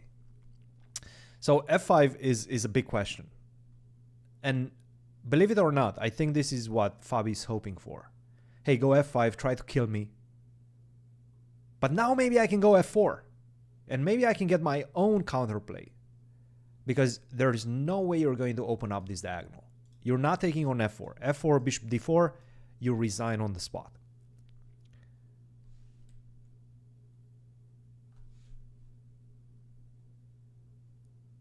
So you're not taking on f4. You're taking on e4 and you're a pawn up. But now I take. And now I'm starting to have some ideas. Now I'm definitely starting to have some ideas. I can go rook f4 maybe.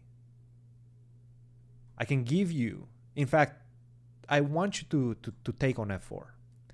Bishop d4, bishop takes e4, and you can start seeing this beautiful pieces for white, making difference.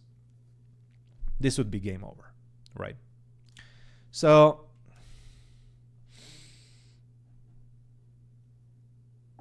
rook f1.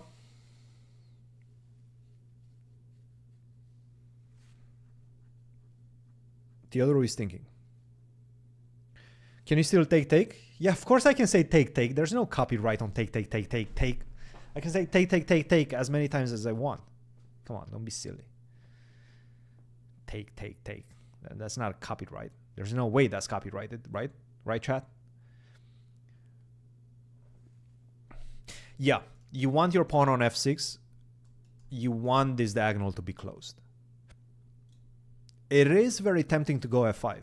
It is very tempting to go f5 because you do create your own threats, immediate threats in the position. So he's definitely thinking about f5, but most likely he's not going to do it. Hopefully he's going to do it.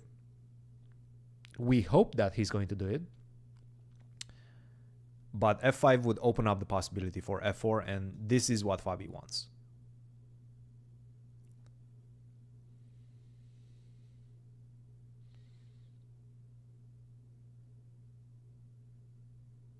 Of course he has a chance. Guys, this is not losing.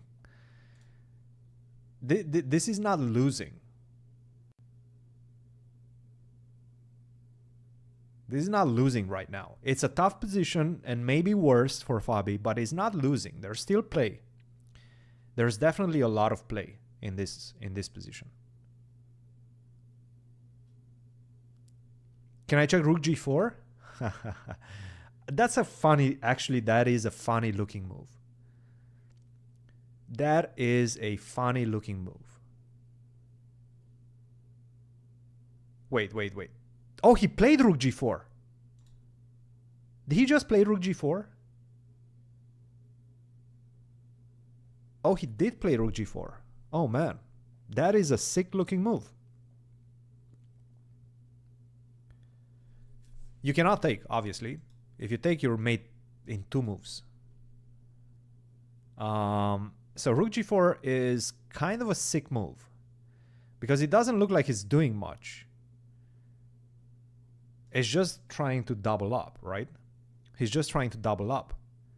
But maybe with the rook on g4, you have also ideas of rook h4. Oh, he played f. Oh no. Oh no. Ouch. Okay, this is a big moment. f3, he played it and he played it fast.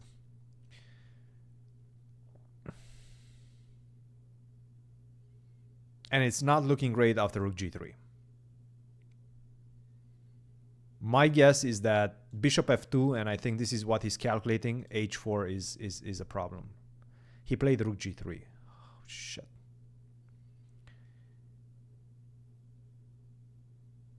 Yeah, h4, take, this is over, basically. There's no way to defend. You're completely stuck. Bishop takes h3, you're getting checkmated.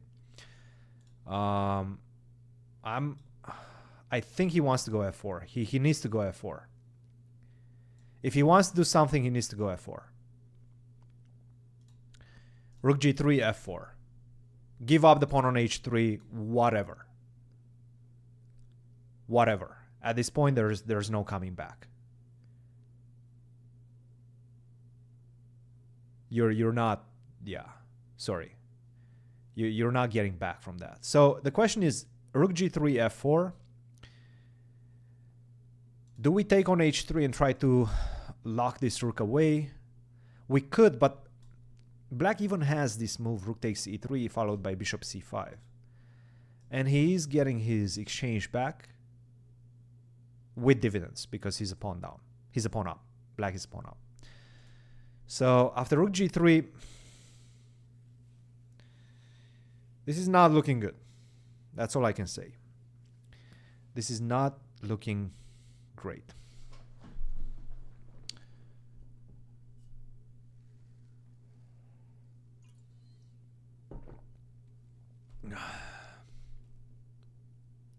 Even if he loses, he's not going under 2800. He's still going to be the second best player, well, by rating in the world, even if he loses this. And he will still have great chances of winning this tournament. But Nico is...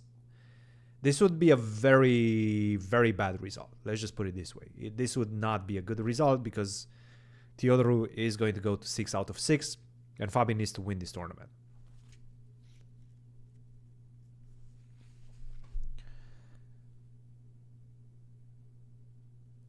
Is Nico underrated? I mean, look, again, we've been talking about it from the beginning of it. Nico is really good. Nico is really good.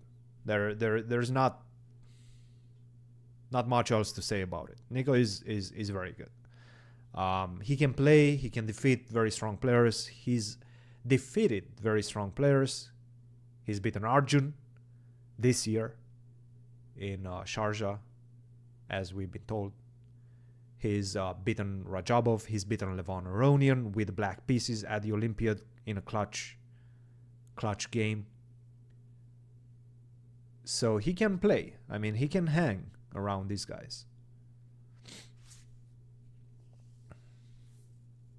And everybody knows that he does. Like, Fabi knows Nico very well.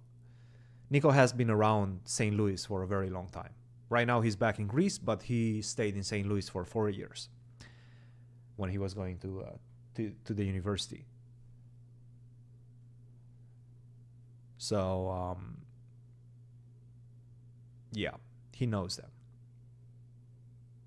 Nico hasn't played round 2. Did he really? Did he really not?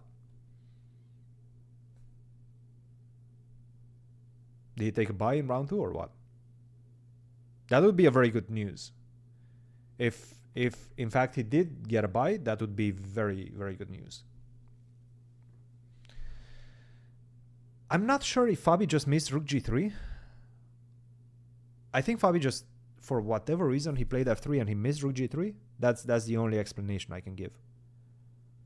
Because you see, you almost never allow the Rook to go to G3 like this.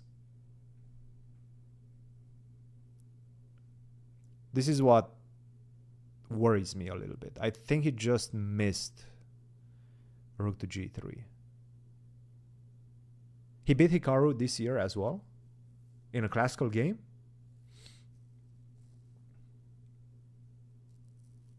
Guys, I think we officially surpassed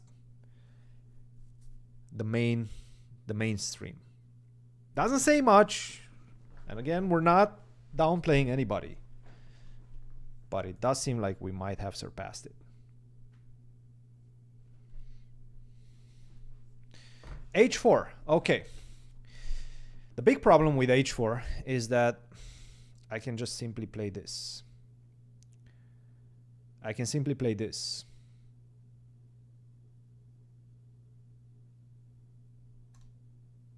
And this is a very normal move. This is an automatic move, is the problem. Okay, so now I'm trying to understand, and I'm trying not to use the engine at all at this point. But what happened after bishop? What happens after bishop f2? Like, why is Rook g8 so strong? And you can see the bar. I mean, it says minus 2.51. But after Rook g8, why not bishop f2 try to target the Rook on g3?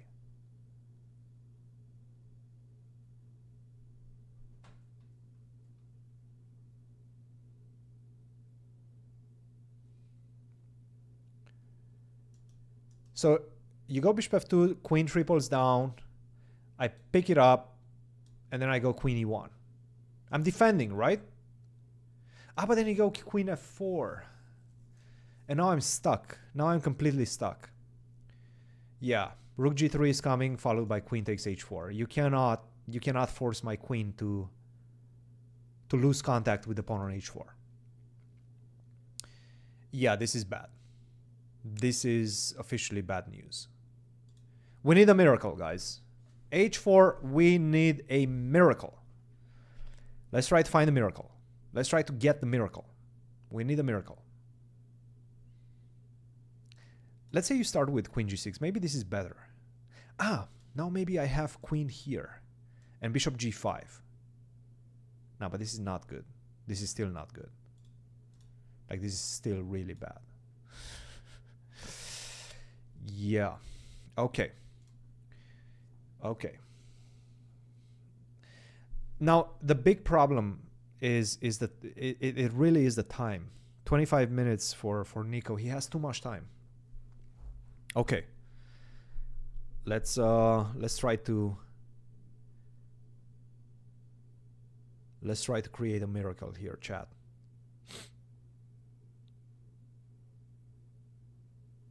Yeah, the bishop on g2 is not great.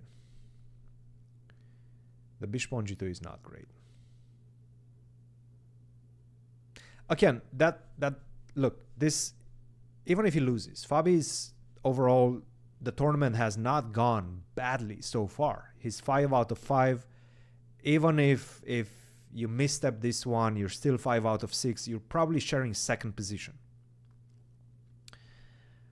But you want to win the event for those Grand Prix points, FIDE circuit points. You want to win this event. You need to win this event. And Nico at 6 out of 6, somebody needs to beat him in order for you to continue having good chances. That is the one thing that I'm mostly worried about. That is the one thing that I'm mostly worried about. But okay, this game is not over, guys. This game is not yet over.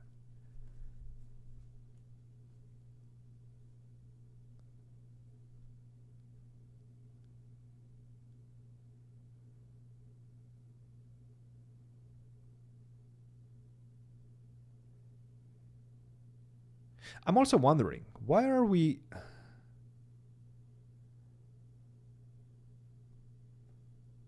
Why are we doing so poorly? People are not watching on Twitch. People are only watching on YouTube.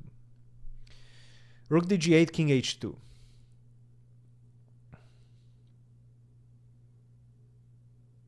Where's my Twitch, guys? Where's my Twitch people at? I thought we have some Twitch people as well. Isn't it over after queen e7? Don't say it. Don't even say it.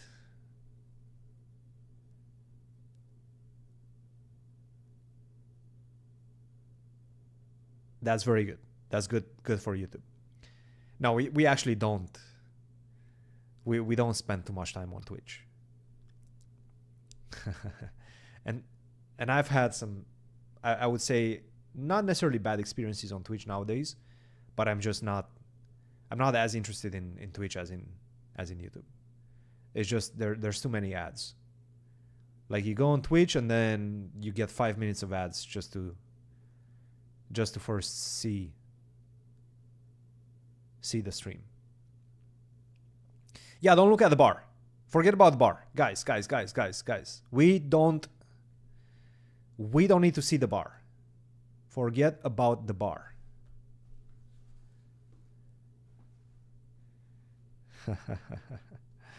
Forget about bar.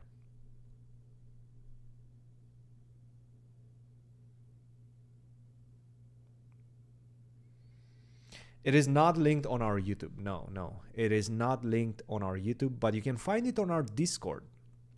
You can find all of these things on our Discord. All of the links for C squared, you can find them on our Discord.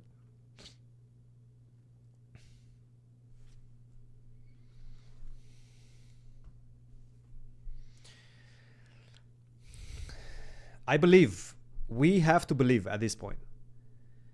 We do have to believe. This is the live position right now, king to h2. This is the live position. We have to believe.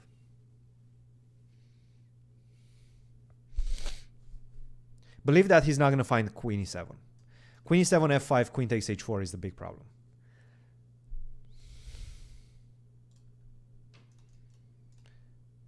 So, didn't h4 make Fabi's position worse? Look, this is a tough position already. Yes, h4, maybe bishop f2 I think was better, or f4 at that point was better. No, not bishop f2, f4 was better, but yes, it's it was still a very bad position. Fabi's playing with black.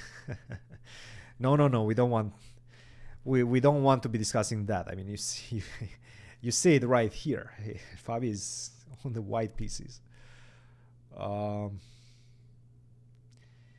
I say that Fabi will save this? I mean, look, objectively, Fabi is not saving this, but we have to hope until the end. I mean, that's the way it works.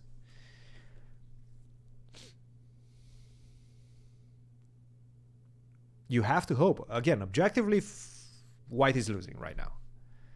Objectively, queen e7, it's really bad news. but I've seen a lot of things change and a lot of positions turn on a dime. I've seen a lot of position turn on a dime. I've seen much worse positions like this being saved,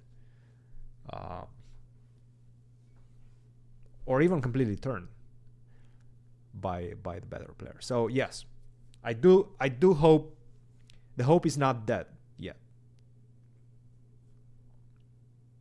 The hope is not dead. Well, objectively, you can see the bar, right? You can see the bar. The bar is pretty black right now. And it says minus 3.5.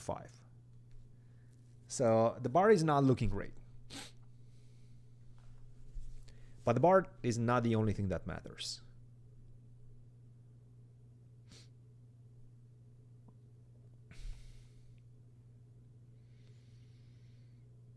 Big moment right now. Big moment. Okay, let's try to make some bad moves. Let me try to go queen g6. If I'm looking at this position from the black side, the first thing I'm thinking about is queen g6. How bad is this? Well, it's actually not that bad. It's still good for black, but it's not that bad because you don't have the killer blow. You don't have a way to get to the h4 pawn. So queen g6 would keep Fabi in play.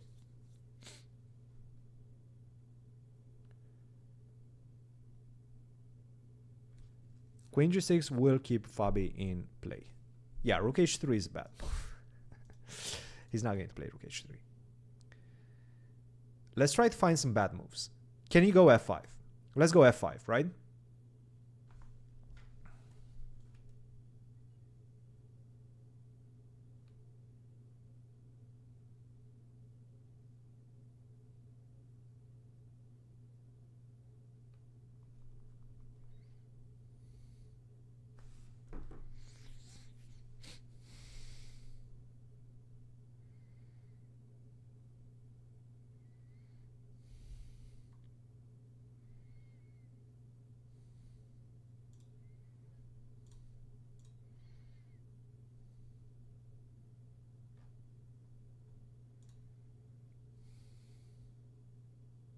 Okay, f5, guys. How do we do it after f5?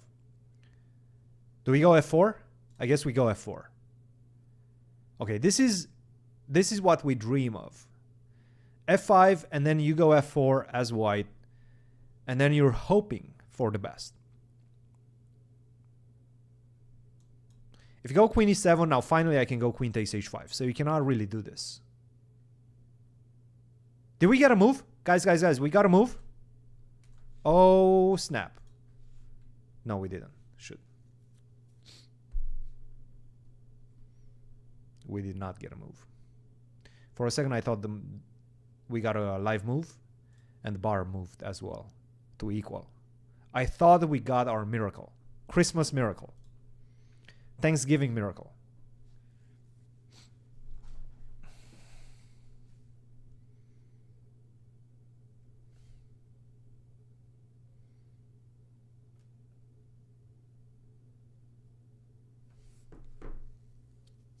Can I send signals to Fabi for the best move? Even if I jokingly address that question, you know that people will take that out of context, and they will say that that I'm transmitting moves to Fabi.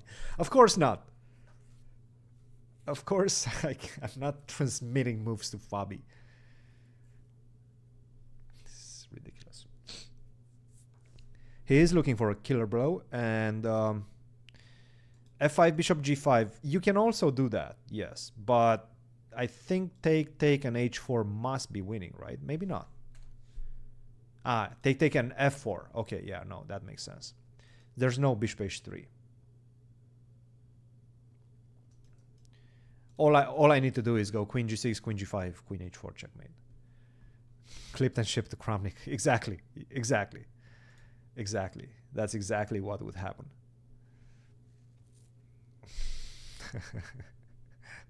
The procedure would would commence. The procedure would commence.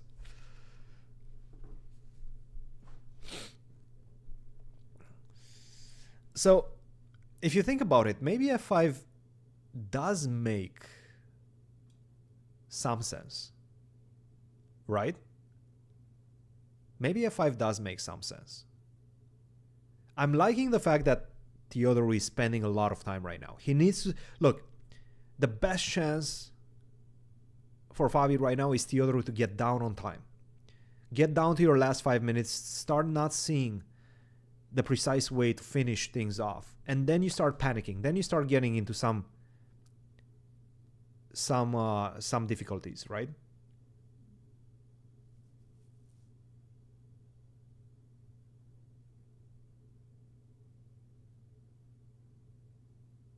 Nicolas will choke this. Let's hope that he will. That, look, any positive result, a draw or a win, it's a miracle for Fabi. So we embrace that. We want that. Yes, yes. Give me a miracle. Give me a miracle.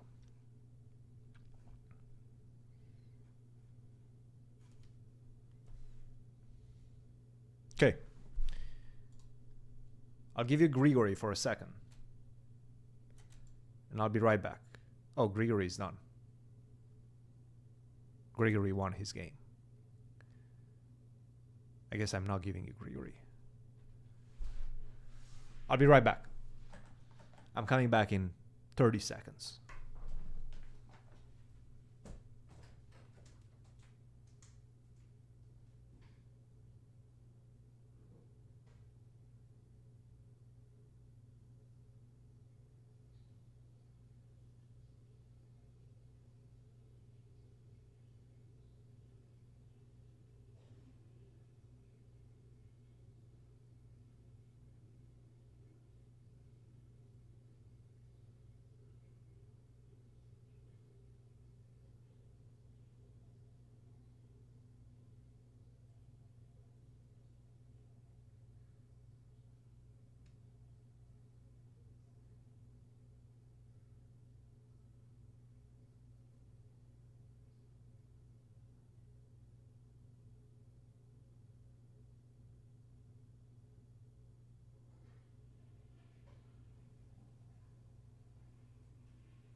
I'm back. I am back.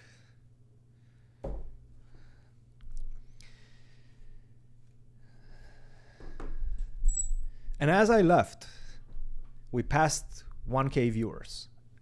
Cheers to everybody. Cheers to everybody. And now we're down. I got back and we're down. People were like, okay, Christian came back. Okay, we're out of here. Did I wash my face? I did not wash my face, no.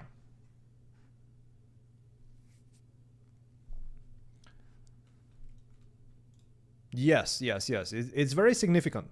It's definitely very significant right now. And it's a good news because it means that he sees options. This is what we need right now. We need options for black. Because when you have options, you start doubting yourself. Hey, do I go this route? Which one is the better one? He knows he's better. I don't know if he knows he's winning. But as a grandmaster, you sort of sense that you're winning. You know that you're winning this position as black. It just feels that way. And when you're winning against Fabiano with the black pieces, you start running things in your mind. You're like, oh, I'm beating Fabi, you know, this is going to be the greatest win of my career, because it would be the greatest win of Nico's career. I'm going to be moving to 6 out of 6. This is an absolutely dream scenario. You start hyping yourself and you start believing the hype. And then you start panicking a little bit. You're like, oh, but what if I mess it up? Oh, I have options. I can go queen g6, queen g7, queen e7. I can go f5. So you're starting to you know, create scenarios that did not exist before that would spoil things. And this is what we want. This is what Fabi wants right now. He wants Nico to create those scenarios in his mind and to spoil things up. That's the hope. That is the hope.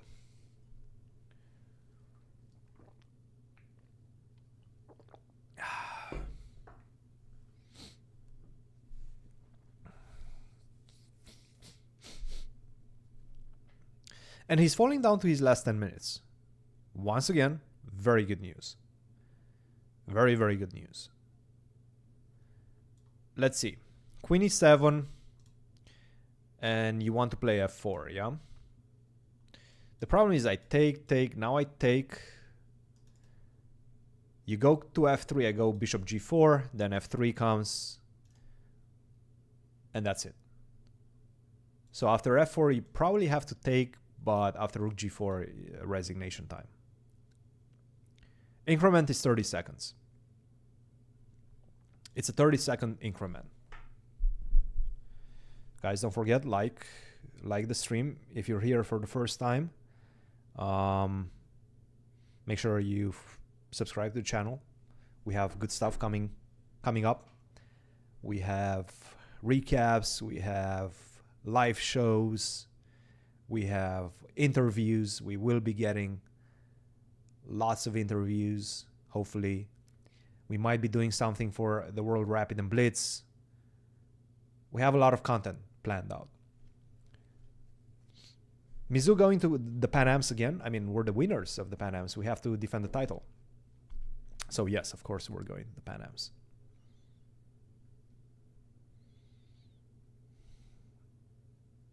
We have a move. And you see the bar going up. You see the bar going up. You see the bar going up, guys. Bishop c5. That was one of the options that was minimizing black's advantage. Still winning. Still not looking great. But there's a little bit of hope right now. I'm starting to see a little bit of hope. Bishop c5. Bishop takes c5. Queen f2. Let's go queen f2 now. Let's go queen f2. Queen f2 threatens bishop queen takes g3, but queen takes and queen takes c5 as well.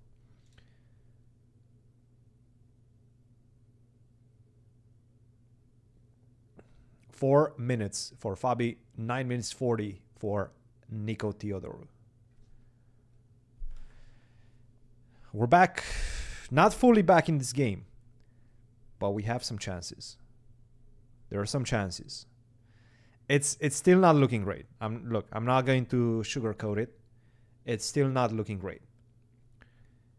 And the one thing that I'm mostly worried about right now is that he's not going to play queen f2 for the simple fact that he's going to see queen h6. And I think he's going to accurately understand that this is pretty bad. This is pretty bad. The h-pawn is going to run. There are some chances, though, in this position. You're losing this one as well. The thing is, after king f2, you also can go for the c-pawn.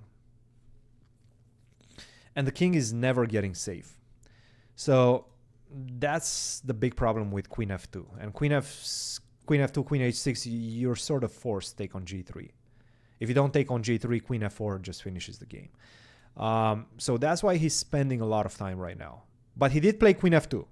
Okay, he did play queen f2. And once again, Theodorou has somewhat of a tricky decision to make. Somewhat of a tricky decision to make. Let's say you go queen e7, right? Defend the pawn on c5. Then I can take, and this is a completely different position. There's no more queen f4, right? He's not going to do this because it's fairly easy to understand that that this is not good. Is this classical? Yes, this is classical. Now, let's try to make a soft move. This is a soft move. Let's just go rook g7, right? Let's say, okay, you're attacking my rook. I'm just going to go back. Now I'm fully back into the game. If you make a soft move, I'm fully back. Now, let's try to make another soft move. Queen g6. And this is This is a soft move, but it's a very natural move. Okay, this is a very natural move, in fact. And to be honest, I think if I'm looking at the position, I think he's going to go queen g6. I think he's going to go for the queen g6. Because you don't really have a clear move right now as white. The thing is, black does not have a clear plan either. You cannot move this bishop because you get checkmated on h3. You cannot move the rook. You cannot move the queen because you get checkmated or you lose the bishop on g2. So you're kind of stuck after queen g6. Maybe I can even consider taking on a4. But what I can do is maybe just go rook to b1, maybe go a5 as well. And at some point you still will have to go for queen h6, queen f4. But at least with allowing me to go rook to b1, I'm gaining a tempo. And this tempo might in fact be crucial. So let's see, let's wait and see. Oh, queen g6 is on the board. Queen g6 is on the board and he played a5. Okay. I was a bit worried about that. Now, queen h6 is once again a very strong move. Queen h6, queen f4 is the big problem in the position. But there are ways in which, again, you don't see queen h6. You haven't played queen h6 the first time. Maybe you're not going to play it. Maybe you're not going to play it. Maybe you're going to make a soft move. Let's hope for a soft move right now.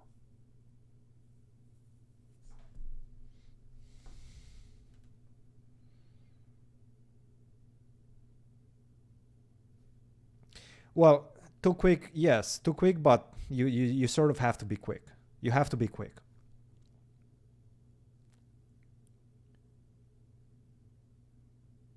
You have to be quick. There is no alternatives. So he didn't play queen h6 the first time. He's dropping a little bit on the clock. Maybe there's hope. There's hope, guys. There is a little bit of hope.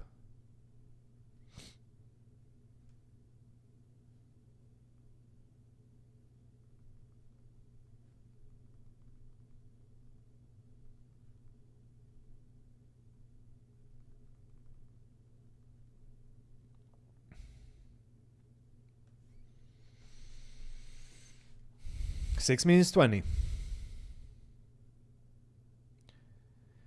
It's not that unnatural. I can guarantee you he's seen queen to h6. It's just a difficult decision to make because you are allowing the entrance into this endgame with two rooks against the queen. Now you understand the queen is very strong. There's no doubt about it. The queen is extremely strong. And first of all, you have a draw if you want it, right? There's a draw right here. And there's no way for white to get out of it. But you can also just start picking up pawns or start going for the checkmate with f5. So queen h6 is guaranteed a move that he's seen it, but he's not yet ready to commit to it, which if you lose one more tempo, if you make one more soft move, I will go rook to b1. And when we go into that endgame, I will have some counterplay with rook b8, rook b7, pick up some pawns, and maybe, in fact, the a-pawn can round down the board. 5 minutes! 5 minutes right now for Nico.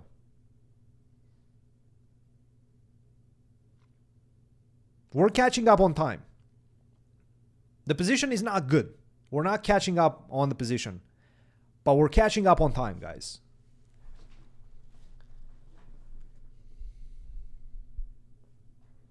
He's getting nervous. I can feel it. For good reason, by the way. I mean, look, it's normal to get nervous. I've already explained to you the whole situation from his perspective, from Nico's perspective. It's a big one. We need him to not see queen h6. No queen h6. They do not get any time. No more time. There's no more time. There's no second time control. This is it. No second time control. It all comes down to these last few moves. f5! f5 and it's white who is better. No! No! No! He took on a... Are you kidding me? Are you kidding me? Are you kidding me? Bishop h3 would have given white the advantage. Are you kidding me? He just played e takes f5 in a matter of a second. Damn it. Oh man, this is painful. f5, bishop h3. Wait, why didn't he go for this? What was he worried about bishop h3? I don't understand. Oh, come on. But bishop h3 is the first thing you should be thinking about. This is the most forced move. You're threatening all sorts of exchanges. I guess he was worried about this, take, and take, but king h2, there's nothing. There's nothing here. All right, let's catch up with the players. E takes f5, queen f5, and this is just a much better version. It's basically an improved version of the previous position. Okay, this is not good. Why didn't he think after f5 and played bishop?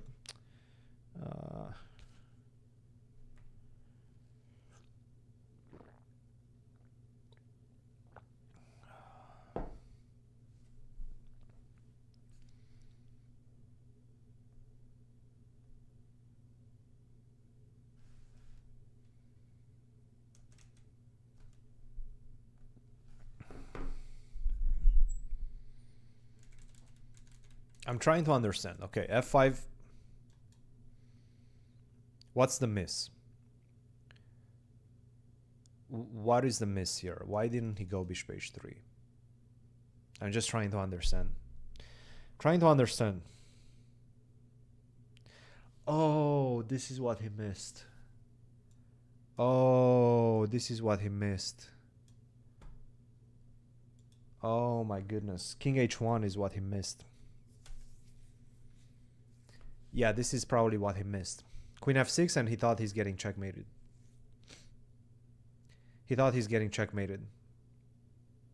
But king h1 just wins the game. Because you're making space for your queen to... Yeah, this is what he missed.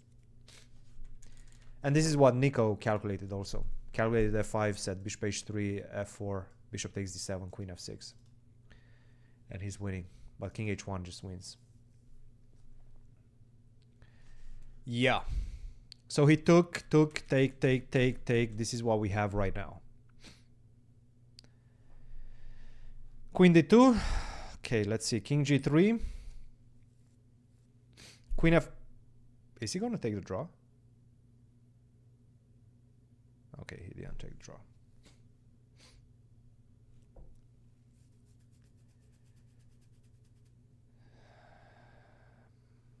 He didn't take the draw. For a second, I hoped that he's going to take the draw. He did not take the draw.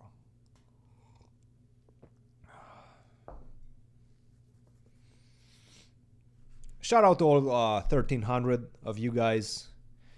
Probably not best time right now on the channel, but we've had some good times on channel. This is a good time just for the simple fact that we're here, we're live. We're seeing Fabi's games. Unfortunately, this time around, the position is not looking great. Still, shout out to all of you guys. Welcome to the channel if you're here for the first time. We do lives on rare occasions. We might be increasing the number of lives in the future. That's the plan, at least. Doing a lot of podcasts. We're doing recaps. We're doing vlogs. All sorts of chess content focused on our journey in the chess world. So give us a follow or subscribe and like the stream so that it pops up to more people's feeds. Now, guys, is there any hope? What's the hope right now? There's some hope. It's still not over because you still need to find a way. Look, this is not yet over. This is not yet over.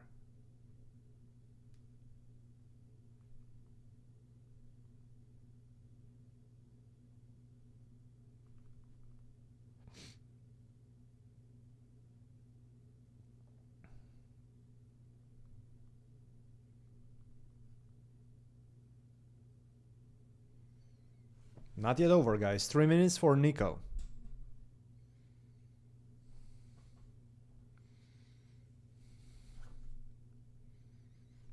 Can we get a draw? Can we get Nico to just repeat the position? Why not? Just take the draw. Right? Take a draw. Nice position. Make a draw. Can we go h4, by the way? This might actually be a big problem. Because if you take queen f5, this is mate. Yeah. Wait. Aren't you losing a piece after this? Yeah, this is losing a piece if he goes for this. Maybe like this. Maybe you have some chances. Try to go for queen, rook to h2. Nah, this is not good. Okay. Maybe he's not gonna sit. h4. 1 minute 58 seconds. 1 minute 58 seconds, guys. Come on, take the draw. Nico, look, a draw is a good result.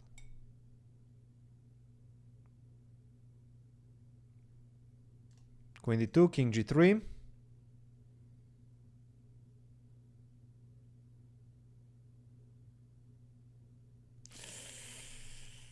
He found h4.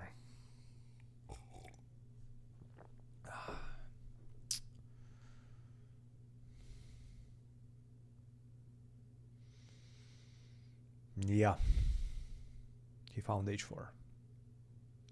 Yeah, h4 is kind of killing. I don't think there's coming back from this.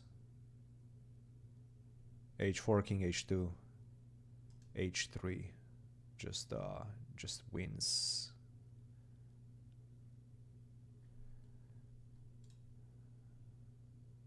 Yeah.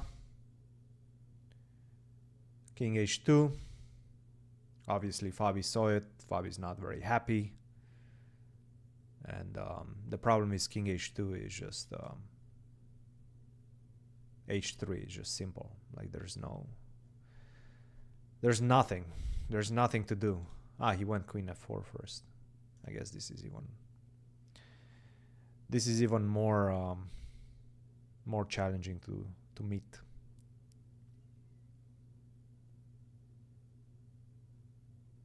Can you take? Maybe he takes. No, but this is still just completely winning. There's no coming back from this. Yup, no coming back from this, guys.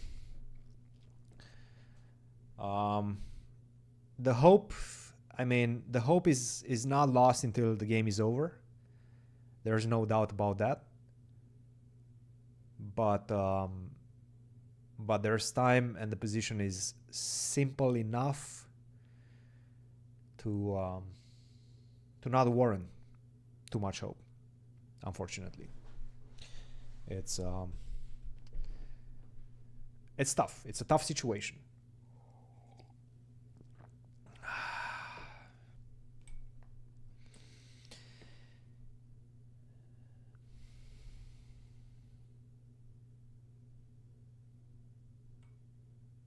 I mean, he had a better position. It's ridiculous a little bit to think about it when we were discussing all of those ways in which black could have been winning previously. But then he got that f5 in. And f5 was a terrible move to make. But yeah, bishop f5 kind of finishes. It's you're stuck. It's a stuck position to be in. And the thing is, you cannot even sacrifice like this, because I take on f3, you go back, I go queen h5, and I'm mating you by force. So yeah, there's not great ways in which you can continue this one. King h7, rook f8.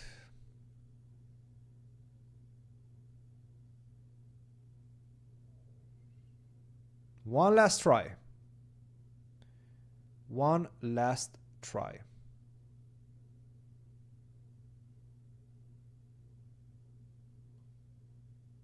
Actually, was the try?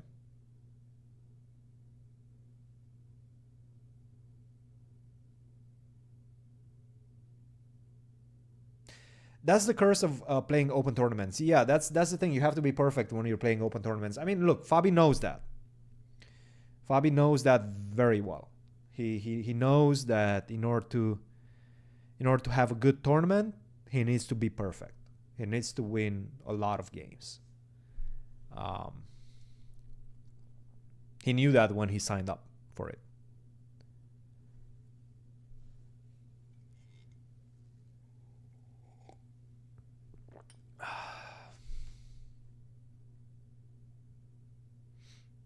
And he's still on 5 out of 6. Okay, guys, let's not despair.